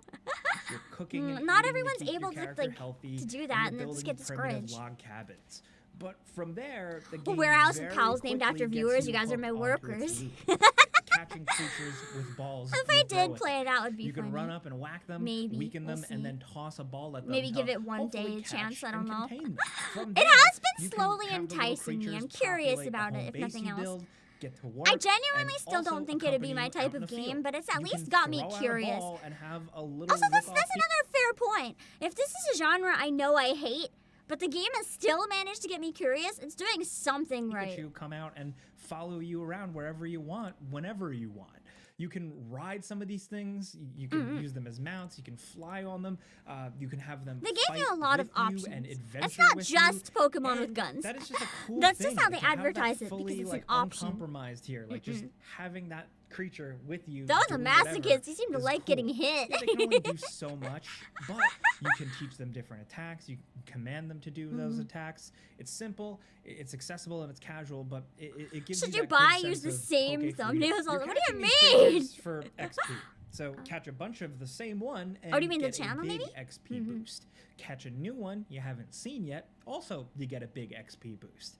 As you level up, you can dump points into basic stats like health, stamina, attack. See, it's that type of Along stuff I with that, don't though, like. You level up and you earn points that you can spend. I in like a game where I can technology skill follow and tree. react to a skill tree story. that I don't looks want a almost game where I exactly have like to do Ark all this Survival stuff. Evolves. Here you unlock new things. If for I you had to more craft time to and invest work into on it, I and might, improve but I just everything. don't have the time so to go like from cooking food learn over enough, a I guess. campfire to using a real stove. Make more things to store your items, new weapons, fences to defend your homestead, stuff like that. Only in this game, you have Pokemon or whatever. as I your can help little you with this. You workers. don't have to waste all the of them time have their necessarily own doing it yourself. characteristics and specializations, and this is what makes the game feel a bit First more mod you want to get interesting. beneficial Having mod a support bunch comes out of is that little one that creatures replaces Lemo's raised pet in with a pens, hug. you can Ah, harvest that'd them be for cute. wool, while creatures with hands can plant seeds in your farms to grow food, and then like the water creatures can come over and use their water powers to blast water onto the crops, or maybe power a mill to generate more material for building even better stuff. It's really fun when it all gets going. You need to keep the creatures fed, rested, and happy. So to for me, all it this to sounds happen. And like it sounds like the reason that they didn't care about necessarily being as creative in the models and stuff is because they did put a lot of creativity into the game. From what I understand, here's another thing as well. Survival games, a lot of them are known for not running well. Whether it's graphics or an optimization thing, a lot of them are known for being pretty buggy, needing PCs that are kind of intense to run them. This one apparently runs pretty clean.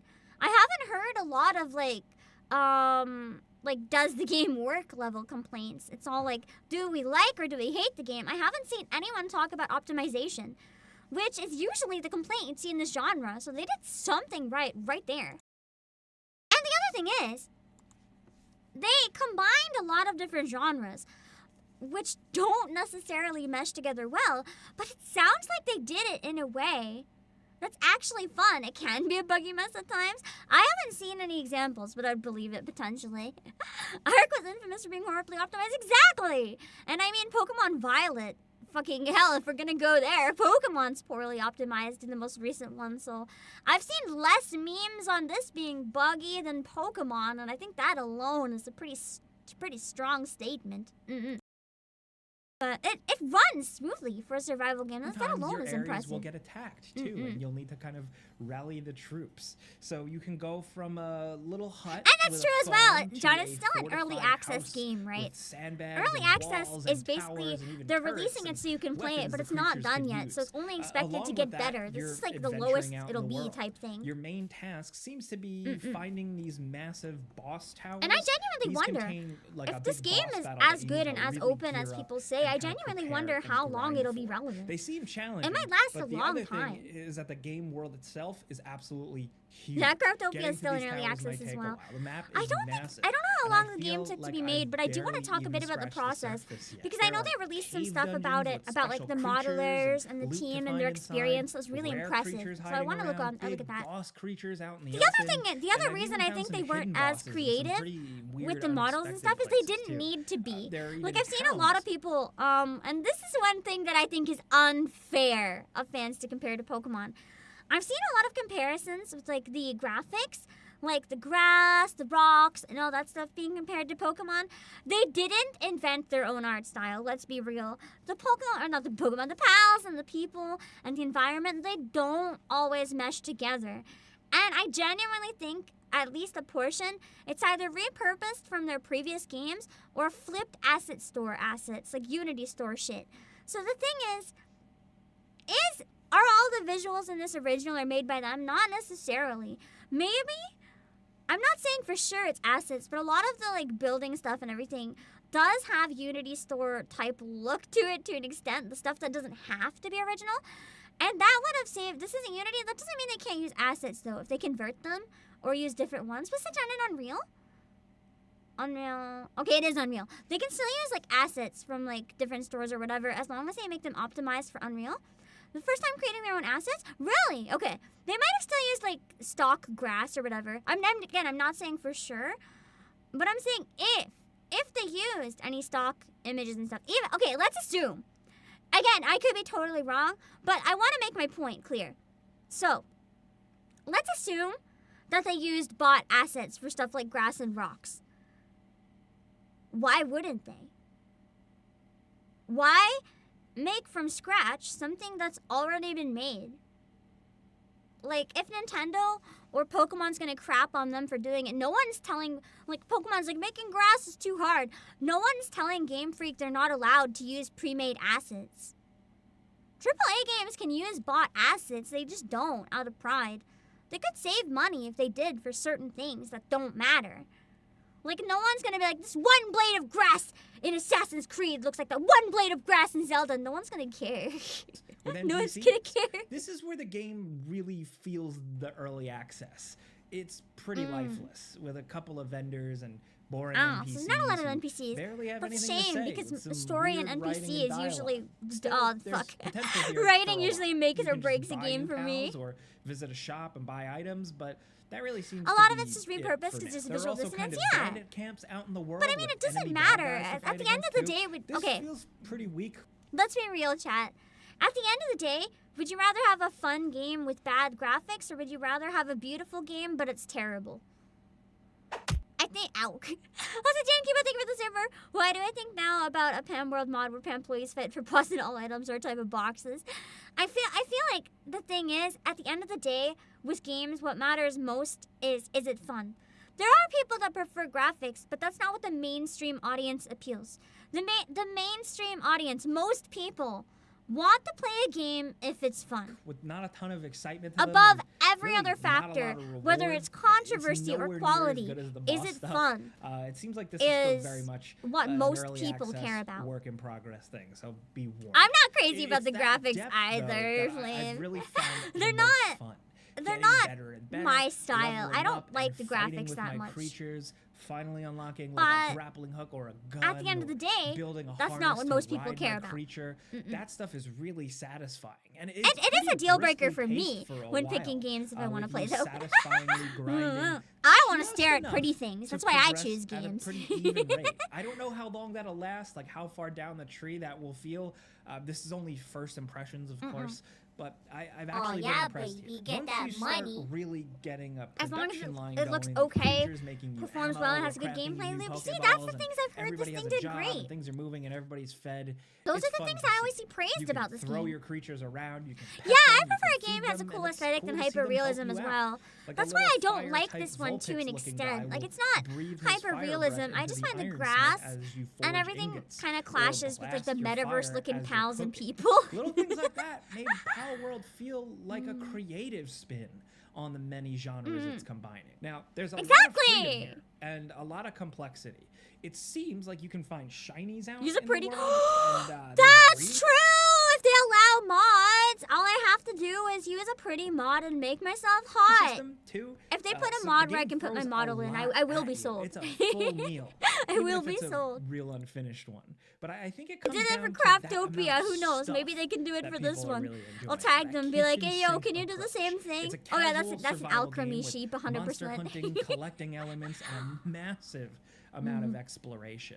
Now, my only other complaint is that Minecraft because some it's of ugly. These elements feel so just thrown together. Listen, I said that most people care about gameplay over graphics. I never said I care about gameplay over graphics.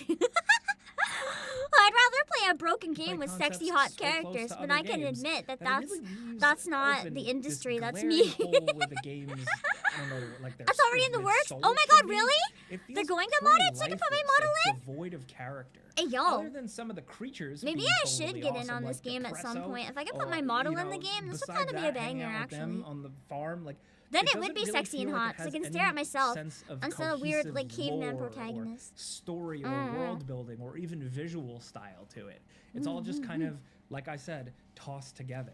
You can find little collectibles. I'm just gonna be real. I'm surprised. I'm surprised because of I'm surprised because of the Vaporeon meme. We don't have certain other forms of gameplay, but also I'm not complaining. I'm very happy they didn't go there. Some of the bosses or faction or what's going on, and I've seen some people think this is enough, but to me, everything here feels like an afterthought. It just kind of feels like this random game. You're like a little Fortnite guy with a furry outfit fighting against weird Pokemon and bad guys. Craftopia doing it's why I was wondering if this game can. One boss encounter feels completely unlike anything else in the entire game.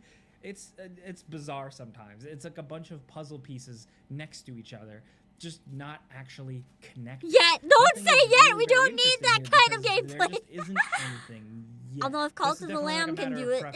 You might not care about that. You just want to have There's a fun in this PAL world. entry I can 69 speak to that Lovelander, how I which is see their it. contender. So I hope. Let's look it up. We'll come back to the video. We're looking up Lovelander. I just need to know. I just need to know how bad is the furry bait in this game. I just need to know out of morbid curiosity.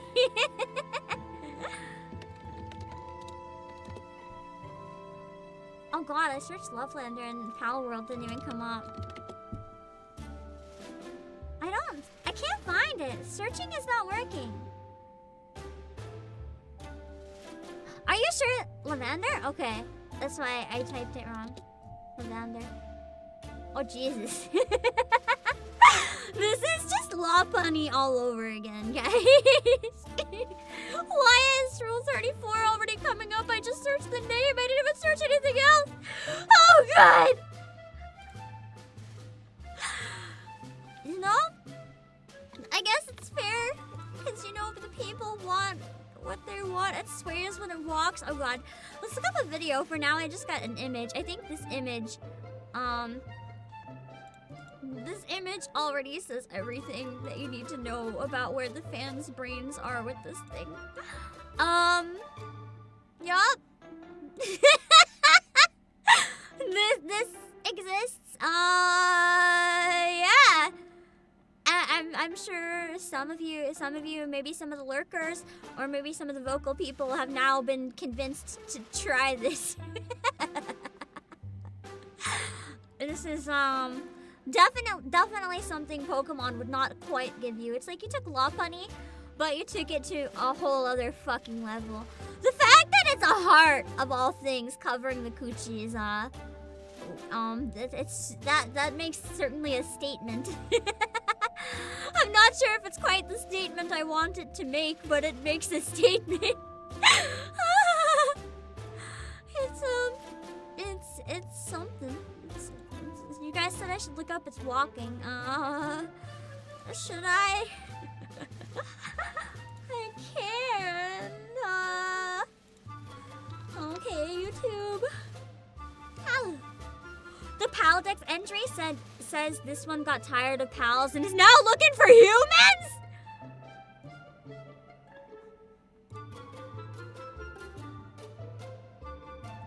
Oh no. Oh no. It was literally made to breed with people in this game. What have they done? What have they done? This game definitely went worse. Well, I mean, no. Didn't the Pokédex, or was it fans? Didn't the Pokédex say that certain Pokemon breed with people? Or am I losing it? Wasn't there literally canon stuff about Pokemon fucking people? Or is that just, I don't, maybe I'm losing it. I mean, there's Ash's mom and Mr. Mime. Let's be real. We all know what's going on there. Gen 4 lore? I knew it. I knew it. I knew it. I just couldn't remember, but I knew there was something. A book in Gen 4 hinted at it. It's a book. Okay, I don't remember where or when, but I knew there was something. I knew there was something. They gave the fans, a certain kind of fan, which is not me, what they wanted. And as Pokemon married the humans. Oh no! What is this thumbnail? I'm gonna mute my desktop audio and watch this before I share it with you guys.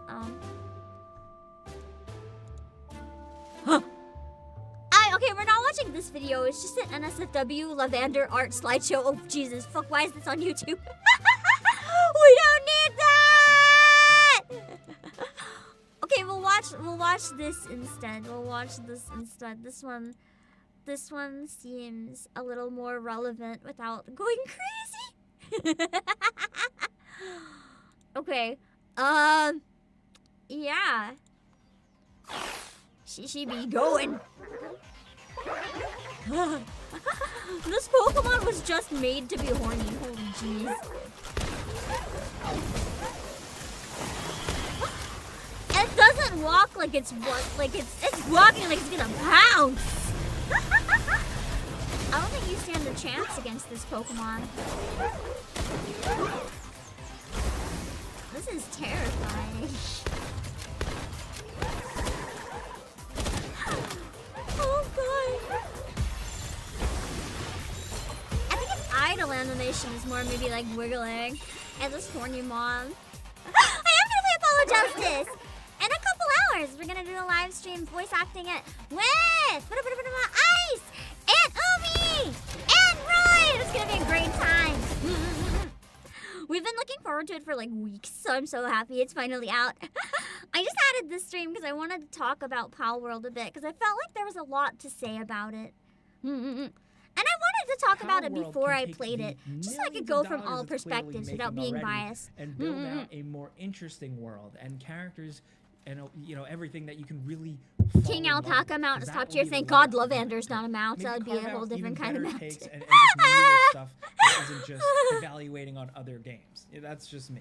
Now, the developers do claim that this game is 60% done, and PvP oh wow, that's actually kind of impressive. New content is in the works, and PvP where that goes. So Fear. again, I've had some harsh words for it, but like I said at the start, I was hooked. The Palmon aren't the only thing you can catch. Yeah, I saw you can catch people. Apparently you can catch people. Can you catch other players though, or is it just the NPCs? If you're the type of player who can It'll be fun tolerate if you can that, catch buying into players. something unfinished and even a bit buggy, and you like a dash of survival game stuff in their games, then yeah, maybe keep an eye on it. And while I did play a lot of it solo, I did have a surprisingly good time. I did have even more fun when I brought a friend in. You know, we hopped in a little server and just started if I do play it, I'll probably look into joining a friend's server. Doing everything. I would say I don't know it's which fine on one your own, yet. but the experience definitely I'd probably improves with give a lot of thought all with this it. being said and done, like And be with like, games like which this, we tend to server revisit do them I in a think year or so. would be the best We've done fit it with for No me? Man's Sky. We've done it with a lot of games that release either early access or in That's a fun rough watching state. Nyaru a I'm looking bit, so I'm forward half talking tempted about to be like, Palworld Ayo, what are see you where it is and Any see if openings? Nintendo threw them into the dirt. We'll see where But this I want to goes, watch some but other of people course playing this is too, because before maybe you. they'd You know mesh how this better works with by me. now. I don't We know. give you some pros, Whatever some playstyle cons, I think and would some work best personal with me. opinion. And now I want to hear yours down in the comments. What do you think about Palworld? It seems like everybody's made their mind up already on this thing. It's either something you're into or you're not. Do you feel like NPC the for stuff now? is just blatantly Apparently ripping there's a off ball in the files so you unfairly? catch other players Are you later. not really Oh, I was fazed about to play by with that? pals. What do you think Wait a of the- second! There's a ball that I can use to catch other players' pals and steal them?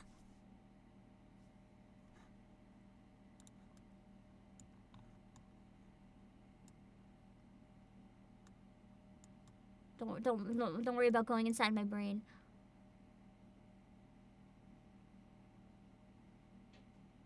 They finally made a game where I can play as Team Rocket.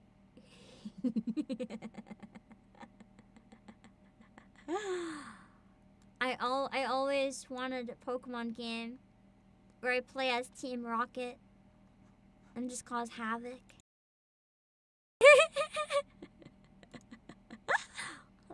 Suddenly I'm more curious. Just for the sole reason. Wait, why am my hair see-through? I don't think I can fix it, so you guys can just deal with my see-through hair. I can steal everyone's Pokemon. That actually admittedly does sound kind of fun.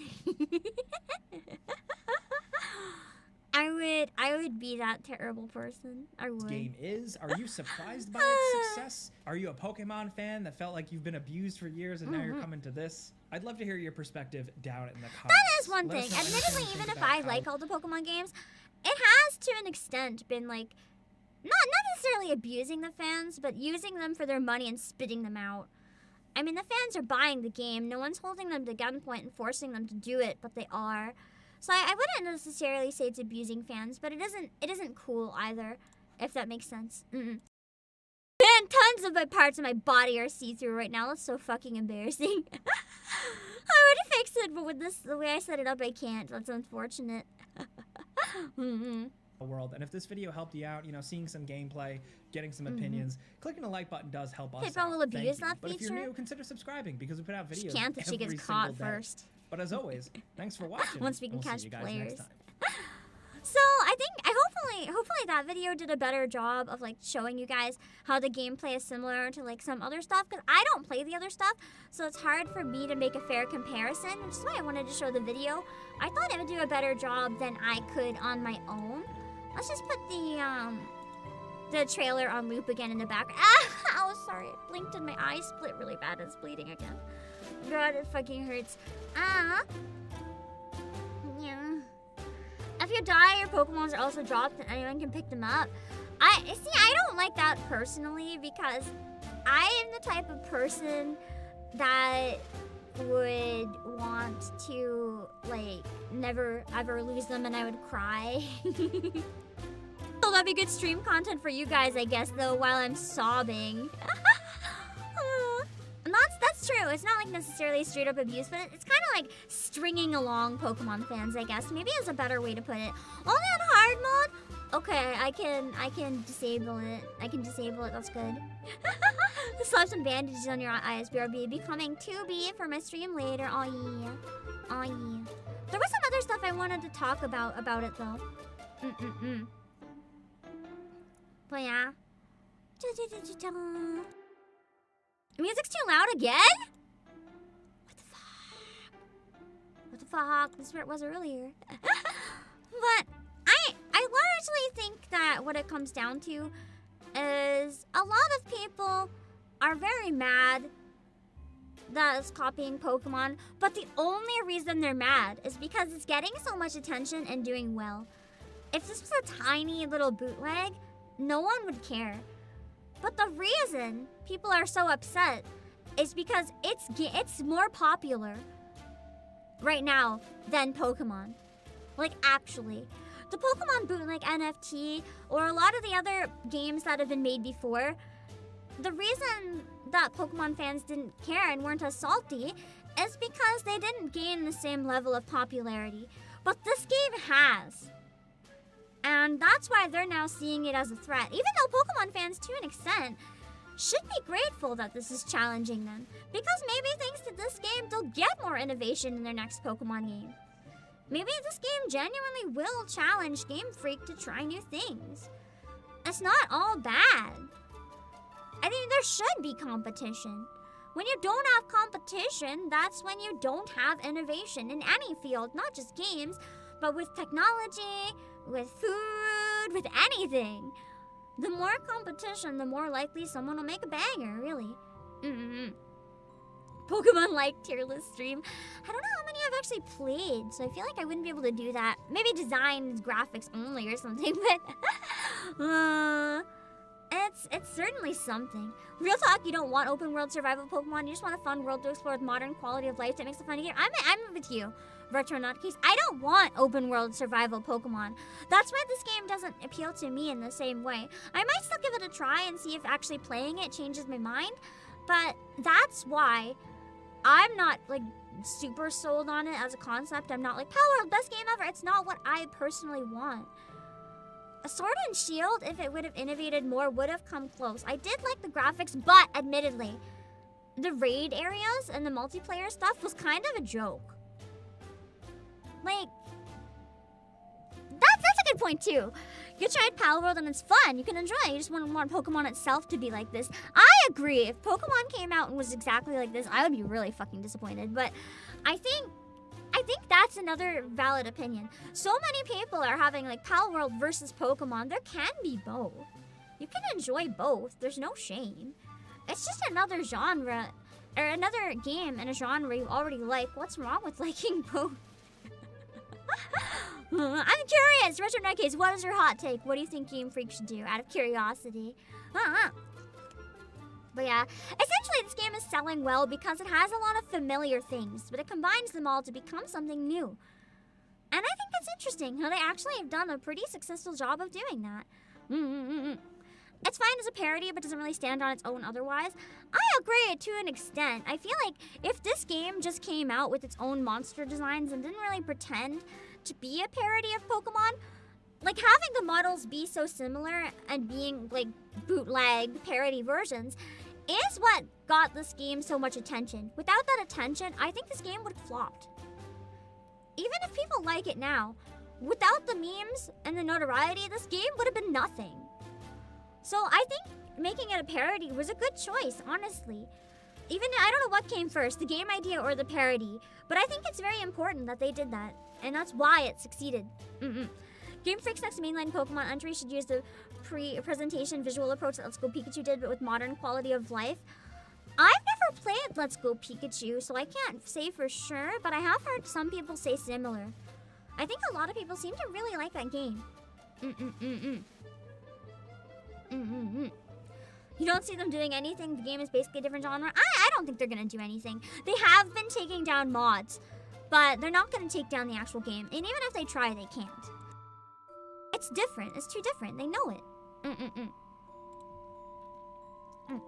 Let's Go Pikachu is basically a modern-day remake of Red Blue. Yeah, that's what I've heard. Visually, it captures the old, but still blends it with the new. That's interesting.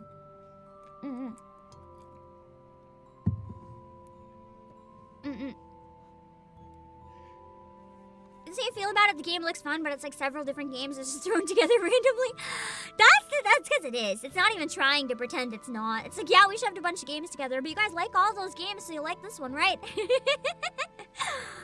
And there's not really any shame in that, as long as they do it within legal confines. Like it or not, it's a valid approach. Like, people make bootleg versions of games all the time. Literally a genre of games. Like, that's a lot of games on the Switch, on any console, on Steam. People make bootlegs all the time. It's just what happens. Yeah, I miss the casinos in Pokemon. They were fun. That's okay.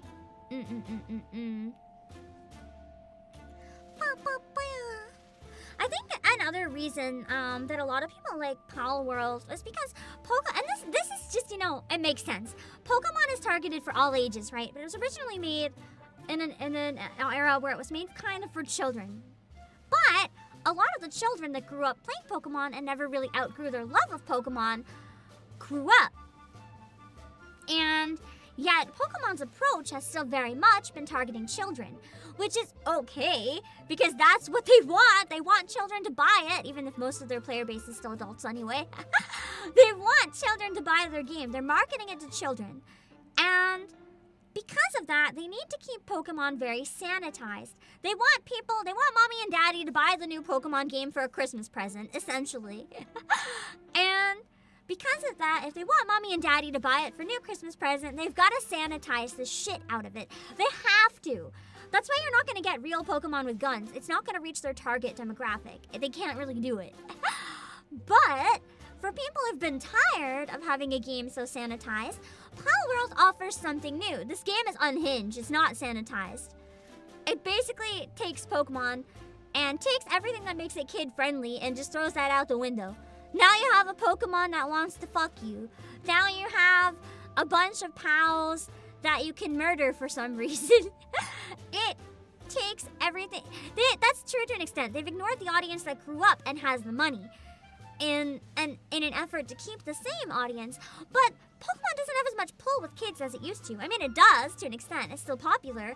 But it's not what it was when it first came out. Like, I've seen the memes. When Pokemon first came out, every kid wanted Pokemon. You ask what kids want Pokemon now, only the nerds. Which is fine, because it's still a lot of people, but it's not everyone. It's not everyone. I think probably in the modern era, I could be wrong. I don't know kids. This is a pure guess. But I wouldn't be surprised if more adults like Pokemon than children these days. And I think maybe it can even be a side game. It doesn't have to be a mainline game, but I think if they made a game acknowledging that most of their player base is probably adults, and they made a game more catered towards adults, maybe it would genuinely do better. I think it would be something interesting to try anyway. It doesn't even have to be as unhinged as this one. You can still make it all-age friendly, but target adults. I know that Scarlet and Violet did this to an extent, but make it a more serious story. Get us invested. Give us trauma. Make me cry. Like, even harder than the dog in the last one. Make me cry worse. Have, like, a really interesting plot or something to attract the adults a bit more. Yeah, the Pokemon Black and White is probably the closest we've had to a Pokemon game targeting adults. That shit was pretty unhinged in the story. I fucking loved Black and White. I feel like that was literally peak. The best Pokemon game. I know I said that earlier, but I genuinely believe it. Like, Pokemon Black and White, it was going in a better direction at that point. And then, you know, they just kind of stopped and went backwards, but... The actual moral question of Pokemon capturing training being a story focus, it was so good, right? Literally, that's why Black and White was so amazing. The story literally criticized the game. If you're a kid, you don't really think about it as much, but if you're an adult playing Black and White, you're like, wow, this shit's fucked. It was enticing. Yeah, and the story and like Omega Ruby is also really, really good.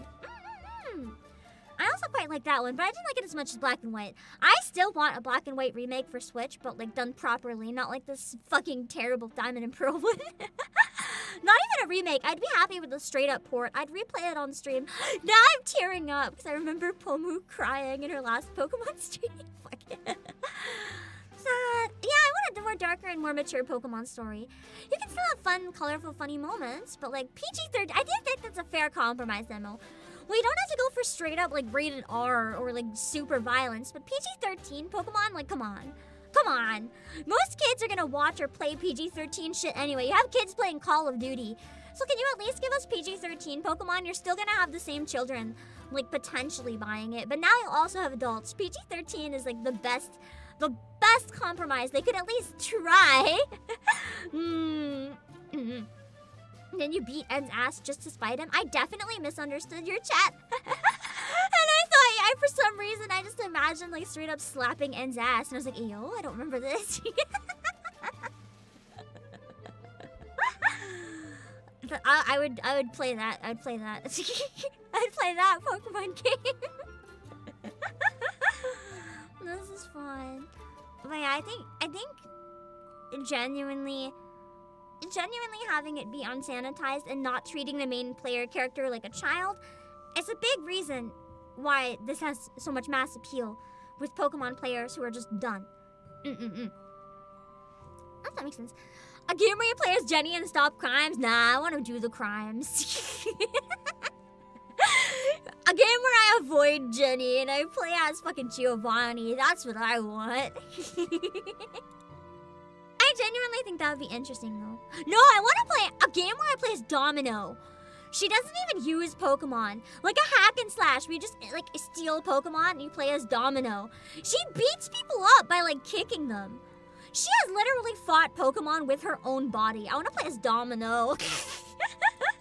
I would play the shit out of that. Yeah, Team Rocket Pokemon game in general would be really fun. Don't you guys think? Oh, another point about this game. Does anyone know? Does Palworld have DLC? I don't think so. I don't think so. I just don't want to make my point, and then have my point be moot if it does. Again, I haven't played it. I'm talking about it as an outsider who's just curious about the game more than anything. Not yet, okay. Here's my point. This game is like $30, right? This game is like $30. You know what it doesn't have that a lot of modern games have? DLC. Microtransactions. Will it later? Maybe. But for now, it doesn't. It's not trying to get you to buy a game full price. By the way, it's not even full price. And then rob you blind by making you pay again later. Right now, you pay, you get the experience, which is, in my opinion, what games should be. I really don't like that almost every game now seems to have DLC or microtransactions. Like, if I buy the game, I want the fucking game. Why are you gonna make me pay for more of the game? What the fuck, bro? I already paid for your game. It is possible, Baka Nikajaga. I genuinely think they might add DLC at some point. But, as of right now at least, they don't have any. And that's notable, especially when it's actually such a fair price, genuinely. And, you know, the main reason I think that a lot of people are getting into it is just people like me. Hearing all the controversy, and we're just genuinely curious, like, what's going on here? And then we look into it because we're just so curious what the fuck is going on. Because, you know, sometimes stirring the pot on the internet is genuinely the best way to get people into your game. And it seems to have worked really well for them. One sec. Let me see if I missed any of the points I wanted to talk about. Pokéyakuza! That would be so fun! That would be a cool approach if they did take, like, a Team Rocket one. Eduardo, you made such a good point. Right now, it's a rough game with a heart. You know, a Pokemon game is not. But you know, Pokemon has become not a game with a heart.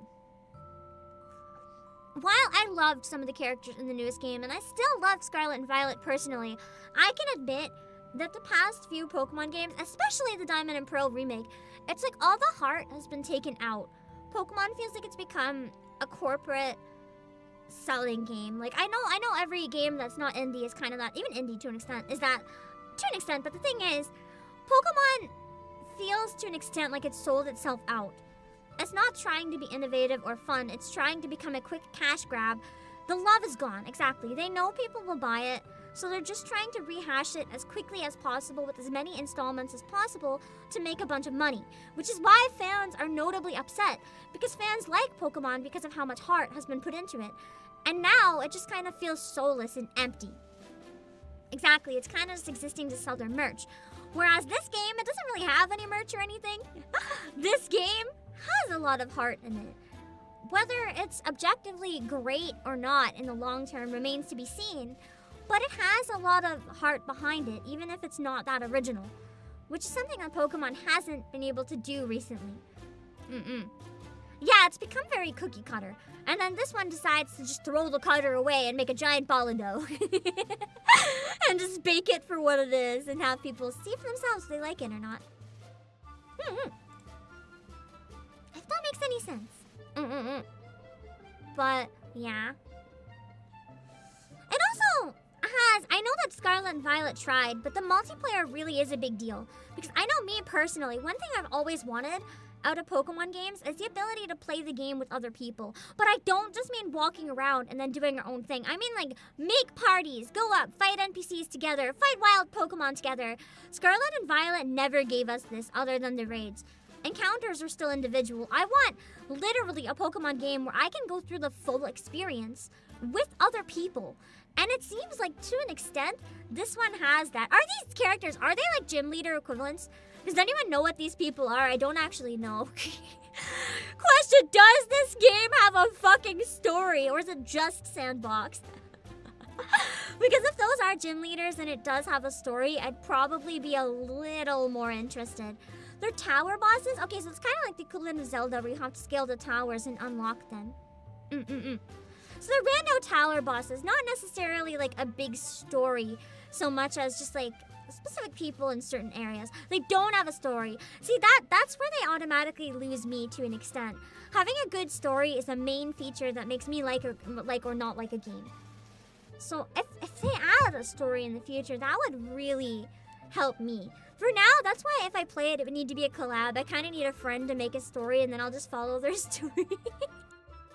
Yes, I'm a loser! I need a story. Carry me. But that's okay. The giant tree is inaccessible. I wonder if that'll have story later on. The tree holds the truth. Maybe there's story later then. But anyway, yeah. The proper multiplayer is a very big deal. And it's not just like you can have 3 of your friends join on your Switch. It seems KO servers are like up to 30 people or so.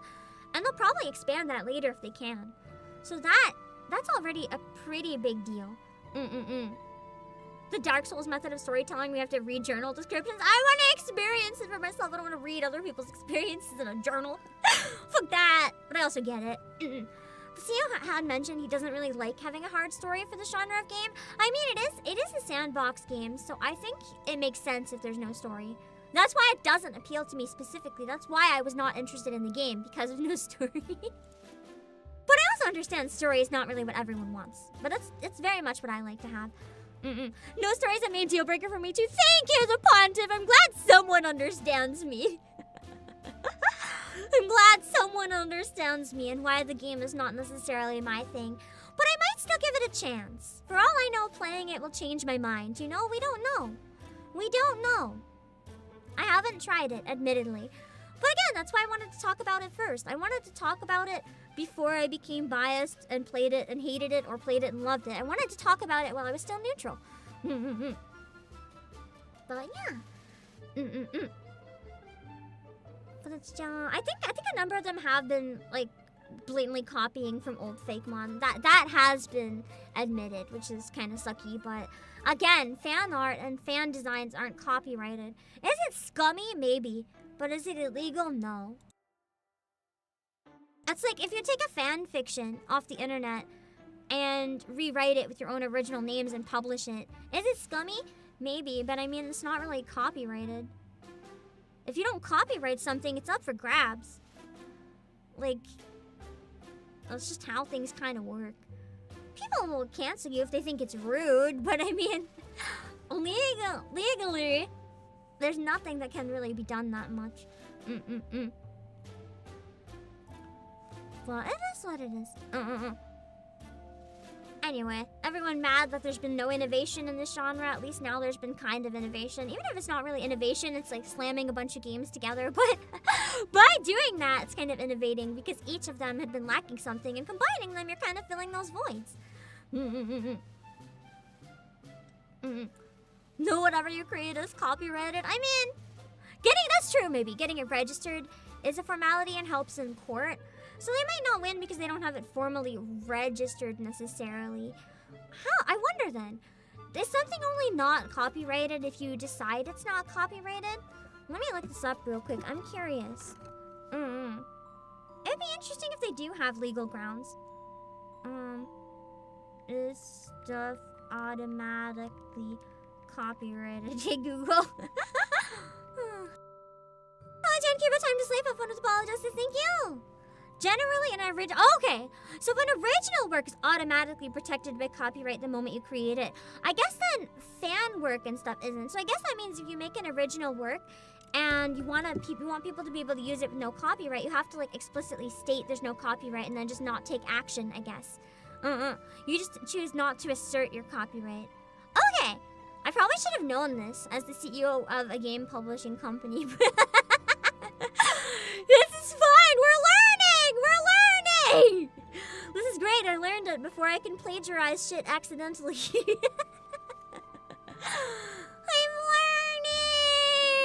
learning. That's true though. I think it also depends on the country. What I was looking at was more like US. So, I guess the Fakemon people could get pissed if it's too similar. Time will tell. Time will tell.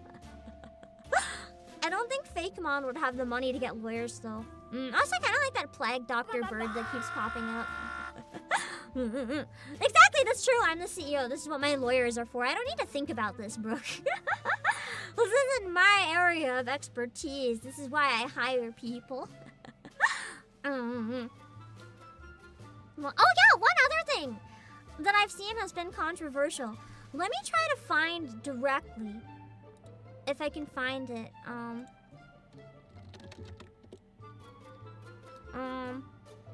And it's actually one thing that I think a lot of people don't realize is standard. They're freaking out about it, but it's legitimately the standard.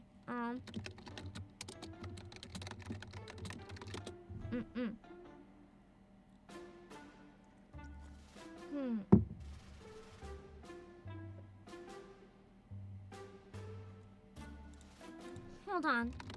I think it might be easier. I know someone who posted about this. If I can like steal their screenshot. I don't want to say who it is because I don't want to call them out, but I might be able to get the exact quote they were upset about. Hold on.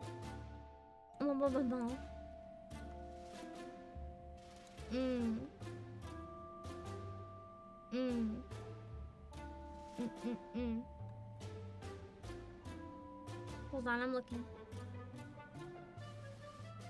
I think it's a pretty important thing to bring up, which is why I kind of want to try to find it.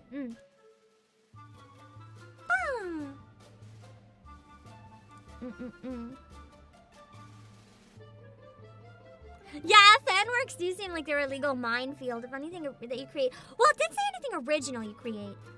So fanwork technically is owned by kind of a combination of the person and the company, and either one would have the right to void it, I guess?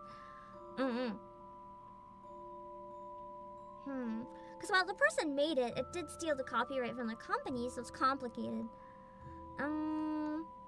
Do you think Game Freak will learn from Palworld and try to innovate a bit more, dig their heels in and make another bigger but reductive Pokemon game next?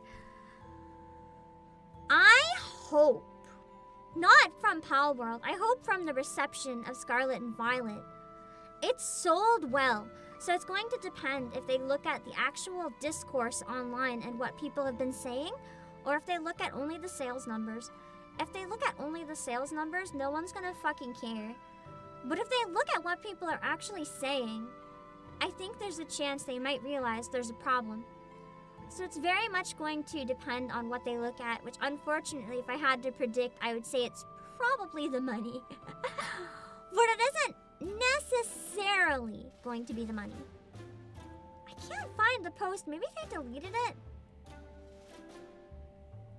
I think they deleted it, so let me look for if I can find an original source for it. Hold on. Companies don't bother with fan art because it's free advertising. Exactly! They don't really care. Let's see.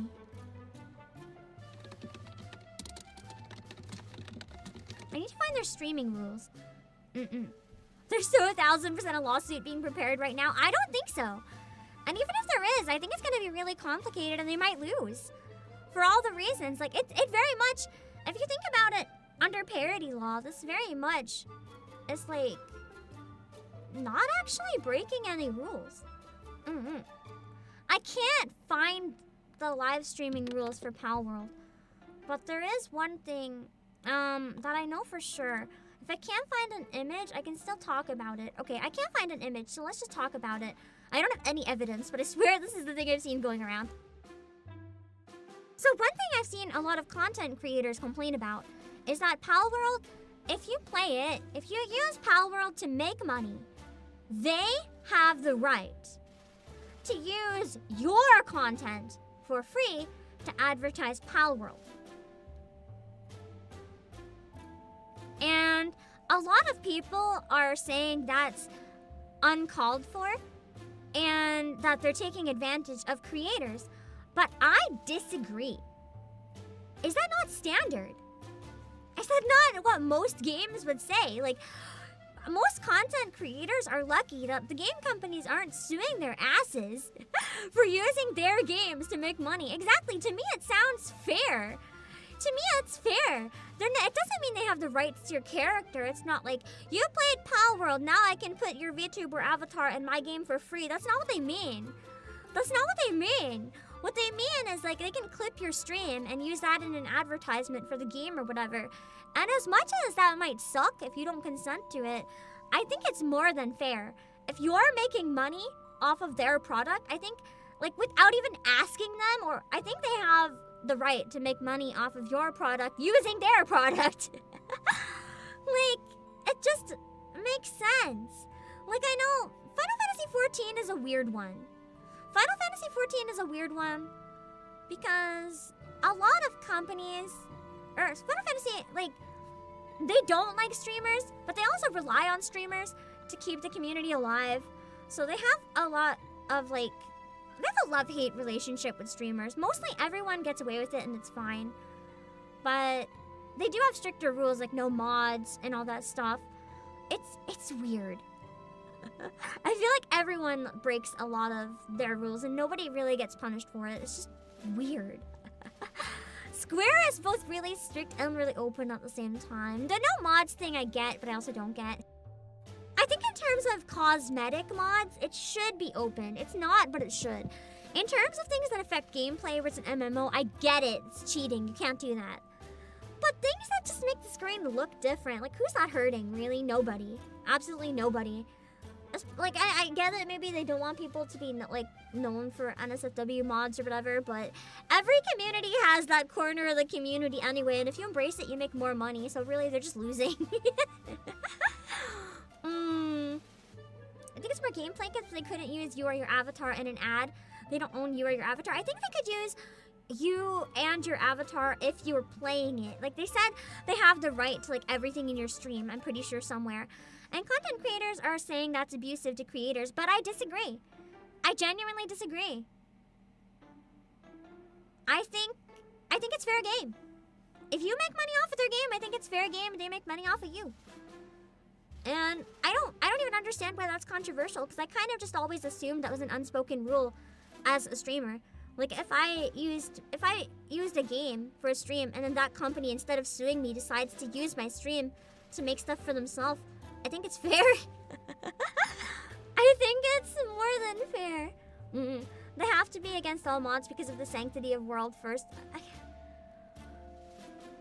kind of get it, but also at the same time, I can disagree even if I follow their rules. Yeah. By playing, you agreed. When people open the games nowadays, you almost always have to click I agree, and it probably contains a spot explaining this. Probably. No, who reads the rules to like anything? I should actually get better at that. In my situation, I really should. No one reads rules though. The issue is that if streamers are advertising the game and using mods, then they're advertising stuff that isn't actually in the game. I get that. That is very fair. That is a fair point. I can see that, actually. I think they shouldn't be harsh against people who just play with mods for fun, though. Because I've heard if people even just talk about using mods, even if they're not using them at the time, they can get in trouble. But maybe that's people exaggerating. I can kind of understand from that perspective streaming with mods. I get it. To be fair, they could have had a graphics update, though, but they are there now, so it's okay. But I kind of get it, even if it's frustrating. Anyway. In conclusion! Do you guys have any final remarks on Palworld that I've not covered that you want me to talk about? If not, I'm gonna wrap up, I think, so I can have an hour and a half to eat some food, because I was very bad at eating during the stream. Even though I cooked my food, I ate nothing. And then rest well for Apollo Justice. And Palworld is fun. That's certainly an ending remark. Okay. The Presso best pal? Fair. Would you guys want to see me play it? Now that there's been more talk about it and it's been out for a while, I don't regret not playing it on launch. I had other stuff I was doing. I don't regret it at all. But I am getting kind of curious about it. I'll think about it. I still haven't decided if I'm gonna actually play it or not, but I will think about it. Because of the Chun-Li mod incident, Capcom got so put to the point where they start DMCAing these content of their games that feature mods on it. Dang. I will still tell you guys though, again, if I play it, I'm not gonna be playing it like the way in the trailers. I'm not gonna be shooting the mods or beating them up or anything. I will not beat up the pals. That's not my gameplay. I'm not into that part of it. So I still don't know if I could give you guys a good experience. You guys can abuse your own pals. That's not my playstyle. I would hate that. I also might be very bored. Because the thing is, it's just, you have to catch them. I mean, that's one thing. I'm not like killing them. But it's not, I might honestly get really bored and not like it. I don't tend to like sandbox games. So it might end up being a shit stream. I'm not guaranteeing you it's gonna be a banger. I can be brave and give it a try and challenge myself, maybe, if people really want to see it. But don't expect it to be my strongest stream. I'd need your patience a bit while I get used to it. This type of stuff is like my #1 fear and weakness as a streamer. I fear the sandbox games. Some people are so good with them, and then I just feel like an awkward potato, just lost and confused. I don't know if I'm gonna open one to chat, though. I feel like if I do play, I'd probably want to join an existing server. I'd probably want to join one with other people so that I don't feel like I'm just dropping the ball. Yeah, sandbox is me too. I just stand there and I'm like, what do I do? And I'm bored. I don't know what to do. So it'll probably just be that. We'll see. I'll think about it anyway. If you're watching the VOD, you can also let me know in comments if you want me to play it or not. We'll see. You see, you just like to build stuff. That's my thing, though. I don't like to build stuff. To me, that's boring. You can try, but to me, it's fucking boring. We'll see. I'm curious about it, though. I am curious. I just don't know if it would make a good stream is the thing. But I mean, as a one-off, I'm not really losing a lot if it sucks, right? We just don't play it again next time. But if it is a good stream, we can always play more. I'm just trying to be more open-minded. But... here is my... It's basically Dragon Quest Builders 2. I hated streaming that, though. I liked it to an extent. Like, it was chill, but also... I felt like I did such a bad job. The entire time I played it, I felt like I was, like, sitting on the edge of a cliff. Just waiting to fall off. Waiting for everyone to realize I was bad at content and I sucked. I tried it at the time. Like, it was chill. I didn't hate it. But I didn't feel like I was making good content. Like, I wouldn't have chose it over other things. I chose it because I felt like it's something you guys would have wanted to watch me play. People are like, why don't you come back to it? I'm like, I sucked! I felt like those were some of the worst streams I ever did in terms of, like, watchability. I feel like I did so bad.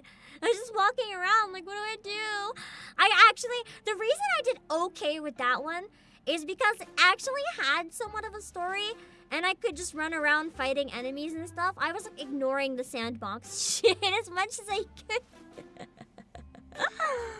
If the story was not there to carry me, I would have fucking sucked, man. In conclusion, my final remarks on the game are, I don't think it used AI. I don't. Did it blatantly steal and rip off Pokemon designs? Yes. But in a way that parodies Pokemon. And hopefully will challenge Pokemon to do better. So I don't think it falls within the realm of what's legally unacceptable. And hopefully it'll challenge Pokemon to maybe try some new things. And who knows, maybe because of Palworld, we can get a better Pokemon in the future. We don't know. Let me change my phrasing. Can Nintendo sue? Yes. Anyone can sue for anything. But it doesn't mean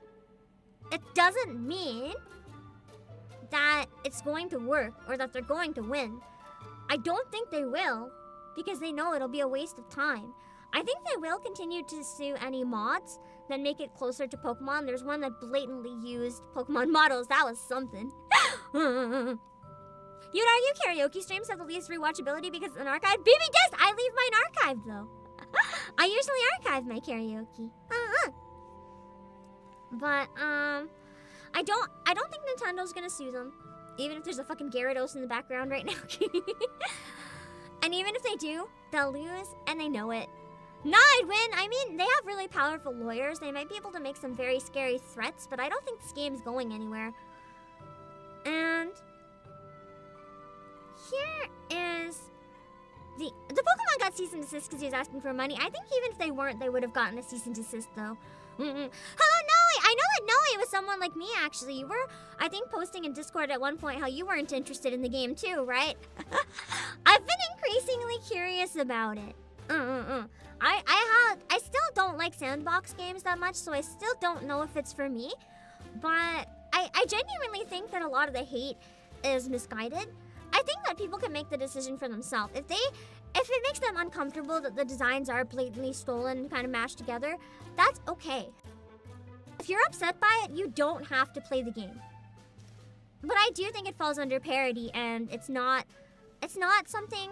Whether it's ethically acceptable or not is another thing, but I do think it's legally acceptable. People have to decide for themselves if it's something they want to support or not. But legally, I don't think it's doing anything wrong. And one thing that, regardless of what people think, has been made very apparent by this game, by how fast that mod was struck down, is that Game Freak is watching. Game Freak is watching Palworld. And that is my big takeaway. My big takeaway is that Game Freak is watching. So it's only a matter of time to see what they do, how they respond. And I don't mean responding as in publicly acknowledging the game or suing necessarily, but how are they going to challenge it? How are they going to compete with it? It's interesting. Only time will tell where it's going and what'll happen. It's just gonna take DeviantArt is watching Palworld. I don't need to know what DeviantArt's doing with Lavender. I'm good. I think I'm better off without this information. But yeah, that is true. That is one controversy I didn't talk about, Flame Chocobo. The fact that the developer is flexing that they're pro AI and pro NFT, it does make me a bit skeptical as well. I don't think there's NFTs in it. I haven't seen any evidence there's NFTs in it, but there could be AI stuff in it now or in the future. There is no evidence right now that AIs have been used in this game in any way whatsoever. AI 3D models would be infinitely more janky than this, for starters. Secondly, I do... hold on, my throat. I think it's valid to be upset if you don't want to support a dev who supports those things. That's understandable. And I think it's okay if people choose not to play it for that reason. But I wouldn't say people are overreacting, no. It really does have to be regulated. There are ways it's being used commercially that are really harming a lot of things. And I think people can disagree with that. If the market says otherwise and it becomes normal, I think we're just going to have a lot of bad quality in the future. And even if it is good quality, I think it's going to be pretty soulless. I don't like AI used for creative things. I'm pretty firm on my stance with that. But I'm also not going to moral grandstand and say everyone has to agree. I'll scream at you for like an hour on my point of view. But at the end of the day, I'm not going to block you if you disagree with me. Oh God, Mary! Oh no, I was about to end stream, but thank you so much for the raid. Hello! I'm curious if you've tried it yet, what you think of it. I haven't played Palworld. Is it good? Is it good? Mary, have you played Palworld? I'm curious what other people think, if it's good or not. Only a matter of time. I might give it a try, we'll see. I haven't decided yet if I want to play Palworld. You've played it? What do you think? What do you think? I've been curious about it, but I haven't actually played it yet. We were just doing a talk about if Nintendo can actually like sue Palworld. And talking about some of the controversy, like, is it good? Is it bad? Oh yeah, there was one other thing I wanted to talk about. So we're not gonna end stream. Thank you for the raid, because you reminded me I wanted to talk about something else. Let me see. If I can find a video about it, maybe. Also, baby, just thank you for the super. You know, when you joined the stream, I saw the character creator and thought you spent 2 hours on it. No, it's just a looping video. I just put it on trial. Palworld. I want to talk about the devs. I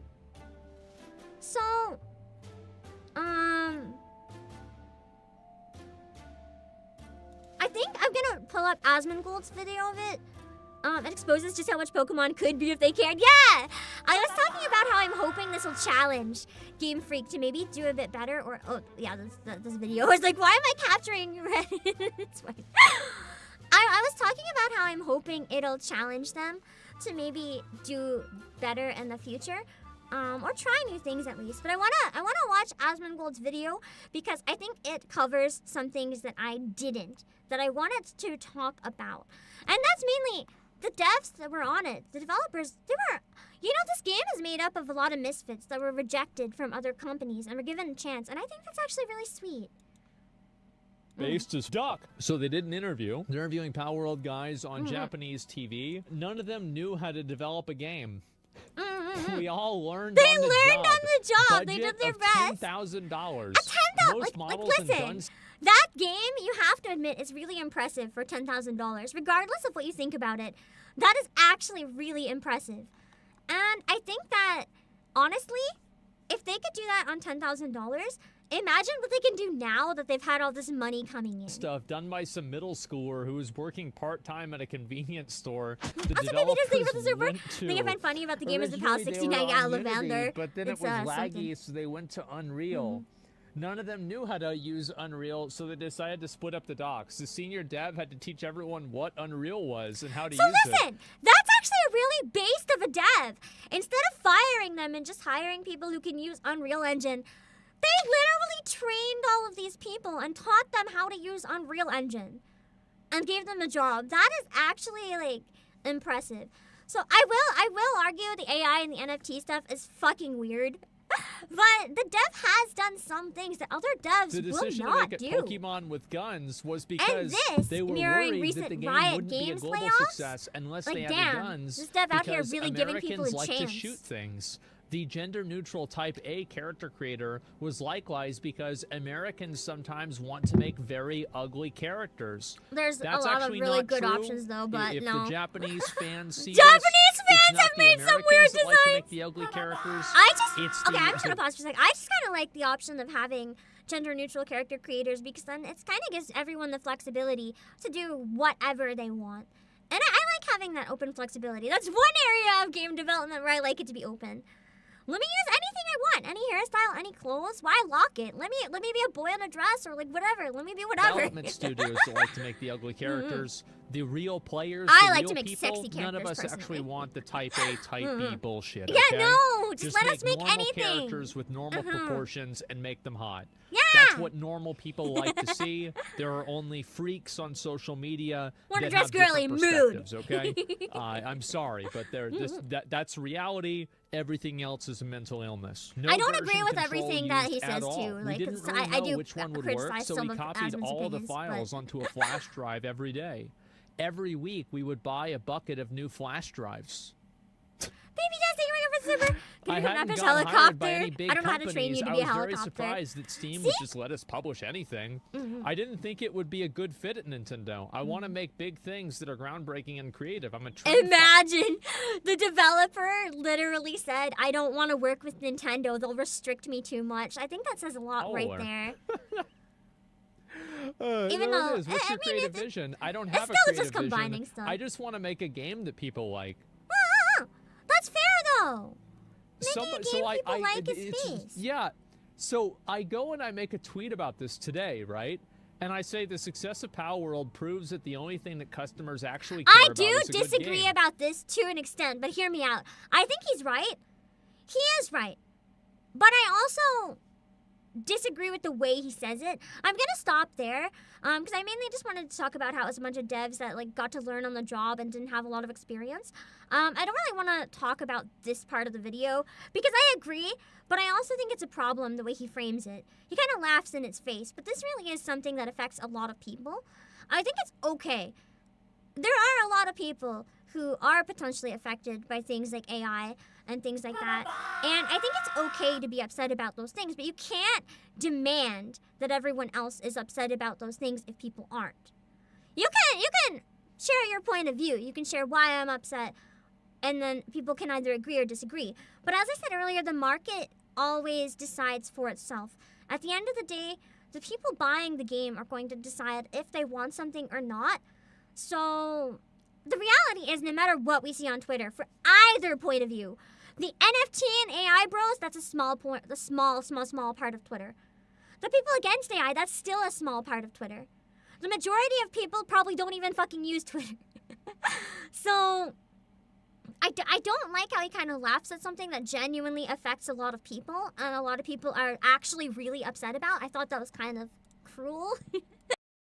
Especially for someone who made his living by reacting to games and stuff that had a lot of creativity and human work put into them. I thought that was kind of tasteless. I don't like to criticize people publicly, but I felt that was harsh enough that I kind of wanted to. But at the same time, he has a point in that the market will decide for itself.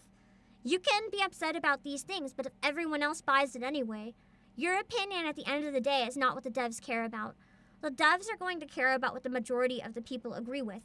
There are actual issues, but that doesn't change the fact the market at the end of the day is going to decide. If you make a good game and people buy the game, your game is going to sell. That is true. Abrasive or blunt is one of his selling, but that's why specifically I don't watch a lot of his stuff personally. I just don't like when people take that approach. But I get it. It's part of his appeal for some people. This is not an approach I like so much. Exactly. His approach I didn't like, but he's right. He's not wrong. He is not wrong. I can disagree with how he said it and still understand where he's coming from. He spoke the words no one wants to hear, kind of. Yeah. it's not entirely wrong. If this changes and most people get really upset about these things and stop buying it, then people won't buy those things. But at the end of the day, right now, there's not even any evidence anyway in this game that AI is being used. He's saying that in this statement, he's saying it as if AI was definitely used, except all the evidence so far is showing it probably was not. So I still am on the side of, I'm going to err on the side of caution and assume we might be jumping the gun with that accusation anyway. Well, yeah. I want to see if it deals with any more of, like, the other things I wanted to mention, or if not. I don't want to get into this debate because it's not, we've already talked about that. I wanted to talk about how the developers were given a chance, like people learning on the job. I think it yeah, the rest of the video is not really the point I wanted to make, so that's good enough. I just wanted to talk about the developers, how I thought it was cool that there was a lot of young developers being given a chance to work on this and being taught on the job for stuff they didn't already know how to do. I genuinely thought that was nice. So for all the criticism the dev gets, I thought that was a nice point, and I wanted to share that part.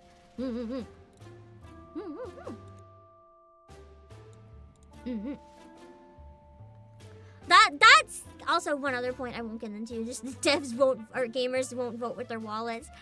That's a whole other issue though. A lot of gamers will just pirate games anyway, which doesn't really speak for anyone. That's another whole issue I won't get into today. I will refrain. I will refrain.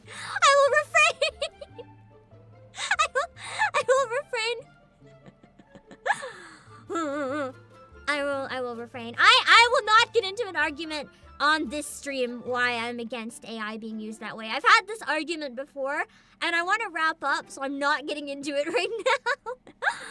I am on the side where I disagree with it being used, but I don't think it was. And I'm not going to get into this right now.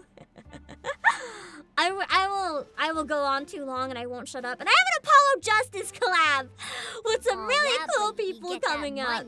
So I want to move on to that. Coding is sometimes using AI. AI is sometimes using coding. See, that's a different thing though. I will get into this briefly, a point I made earlier. AI used as a tool is okay if it's speeding things up and making it easier. Like using an AI to find a bug in a code and then you can fix it or whatever, that's one thing. Using AI to do the heavy lifting, like say that ChatGPT could make a video game and you want to go in and be like, make a side-scrolling platformer. Player is a bunny. Should have 10 levels. Generate levels, please. Thank you, ChatGPT. And then it makes the art, and it makes the game, and it makes everything, and you go and sell it for $50. I think that's scummy as fuck and disgusting. But if it's like, I guess art as an example earlier, if you draw line art, and you just want to speed up the base colors, and you use a thing, like you put like one dot of each color in each section, use an AI to fill it in for you, I think that's okay. Because it gives you more time to focus on the parts of the art that are actually creative and matter. Like doing your shading or doing your line art. You're wasting less time doing base colors. It's like not anything different from Dump Bucket. It's just more developed. There are ways that AIs can be really useful tools. If they're doing the helping but not the heavy lifting, I think there's a difference. But, yeah. I'm gonna try to end there with my, also maybe to think about the server, that kind of sounds like an asset flip though. No, an asset flip is more like taking assets that already exist and just changing them. Yeah. Anyway. I need to wrap up, I think. We'll decide if we're gonna play the game. Yeah, quality of life changes. AI can really improve quality of life for existing staff, and I think that's great. Instead of like replacing artists entirely, if there's ways it can improve quality of life for artists, that's when I'm all for it. That's a good way to put it. When it improves quality of life instead of just takes a life away. Anyway, we're gaming! Yeah, that's what an asset flip more is. Like, it just uses pre-made assets, a quick cash grab. Exactly. Okay. What's the difference? You use AI to make the heavy stuff or someone else's assets to make a game for cheap. If you're using someone else's assets, they're getting money for the assets they made, right? You're still supporting the creator of those assets. And you're still putting in the work to make the game yourself. It's still very, very different. Whereas an AI is just like making them out of thin air. Well, not even out of thin air. With the current tools we have, it's making it out of stuff that already exists, usually without consent from the people, the things that build the pools. If studios and stuff build their own AI tools with their own databases, I can't say anything about that. Do I still dislike it because it's taking jobs away? Yes. But I can't say it's stealing or anything at that point. It's more of a gray area. I still don't like it, but... But using pre-made assets, you're still supporting the person who made the assets. You're supporting the creator of the AI, but that's the thing, the AI creators are stealing material. Like Novel AI, and ChatGPT is fighting to steal material, but Novel AI is made with a lot of material that artists didn't consent to being used. That's just an example, right? So basically you're supporting someone who committed theft. If it's made with a database where everyone consented, I still don't like it, but it's a different story. I'm more talking about AI as they are right now. If that makes sense? I'm also just a person. Here's my main reason, even above taking jobs away, that I don't like AI as a person. My favorite thing about games and creations and creative stuff in general, whether it's voice acting, singing, music, or art, what I really enjoy is the OpenAI, that's what it was, sorry. They straight up admitted that it couldn't exist without using copyright materials. What I really like about creative stuff is that I like to look at something and think, wow, it's amazing how someone was creative enough to make this. This makes me so happy that someone made this. Like, that's amazing. I like to admire the work that goes into something. Even when I play video games, I've talked before about how I view video games as a work of art. And I like to admire all the love and work that went into them. And as soon as you take that away, and it's just someone used a prompt in 2 seconds to make something, my love for it is gone. Ethics and morals aside. If you lose your job to this, your job is worthless. Every job's gonna be lost to AI eventually. So if you wanna go there, there's not a single job that's not going to be threatened by AI, so that whole argument is bullshit. But my point is, I like to appreciate things that are made by people, right? And I can't appreciate something if no work, no creativity went into it. To me, everything I value in the art form is gone. Regardless of how you view it ethically, morally, or whatever. The value in it for me as a person is gone. And that's why I personally don't like it used more than anything. I really appreciate seeing all the work that went into things and appreciating that someone could make that. The creativity means a lot to me. And I think that's the easiest way to describe it. It's the same reason more than anything, like, am I upset about AI voice acting because it's taking away jobs and stuff from something I want to do? Sure. But more than that, it's because it's taking creativity out of it. I can't watch a game and enjoy a performance by a robot. If I know it's a robot, it's lost all its value to me.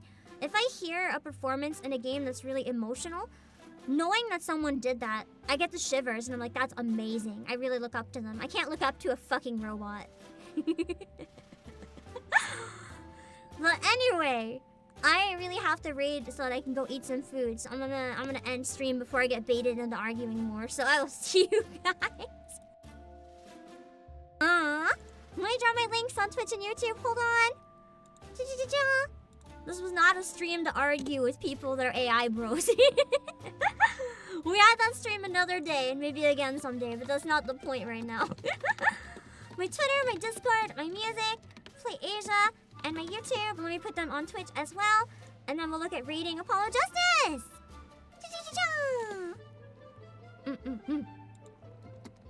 Twitter, Discord, Twitch, music, Playasia. There we go. Okay, I'm gonna be back in about an hour. We're gonna be playing Apollo Justice with Ice and Umi and Roy, and they're all 3 of my favorite people, and they are all very good voice actors, and we all love Ace Attorney. So the whole stream is basically just gonna be us screaming our lungs out about how much we love Ace Attorney. I warned you.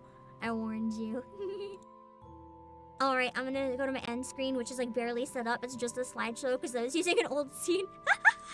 We'll be back, don't worry, we'll raid on Twitch and then we'll raid someone on, I'll raid my waiting room. Hold on.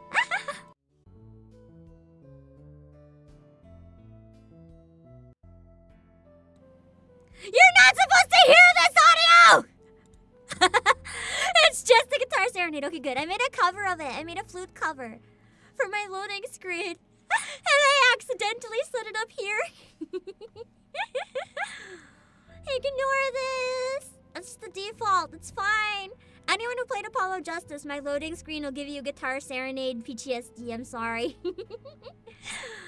I'm still hoping there's gonna be a skip button. I really, really hope so. Let's put a Ghost Trick remix on, because why not? Oh, that's loud!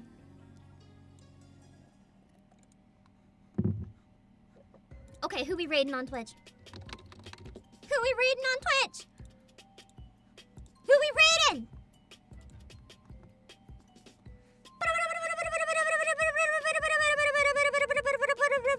Fuck it! We raid Palworld!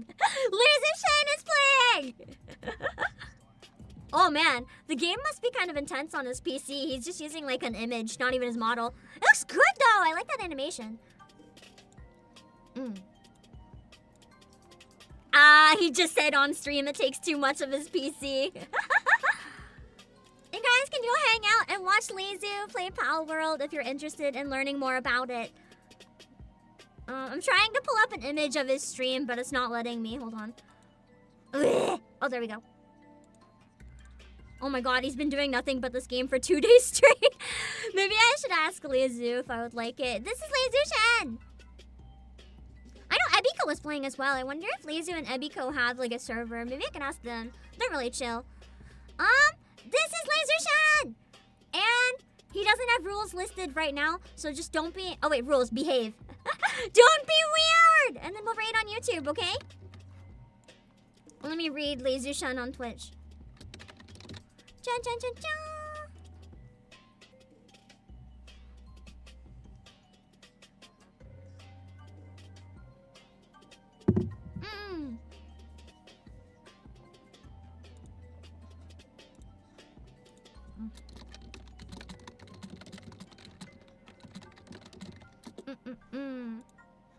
Alright, let's set up my waiting room raid. Hold on.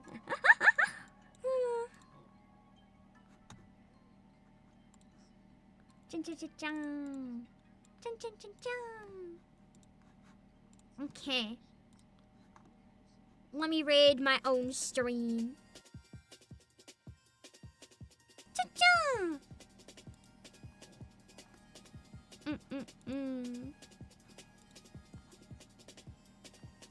Cha cha cha cha.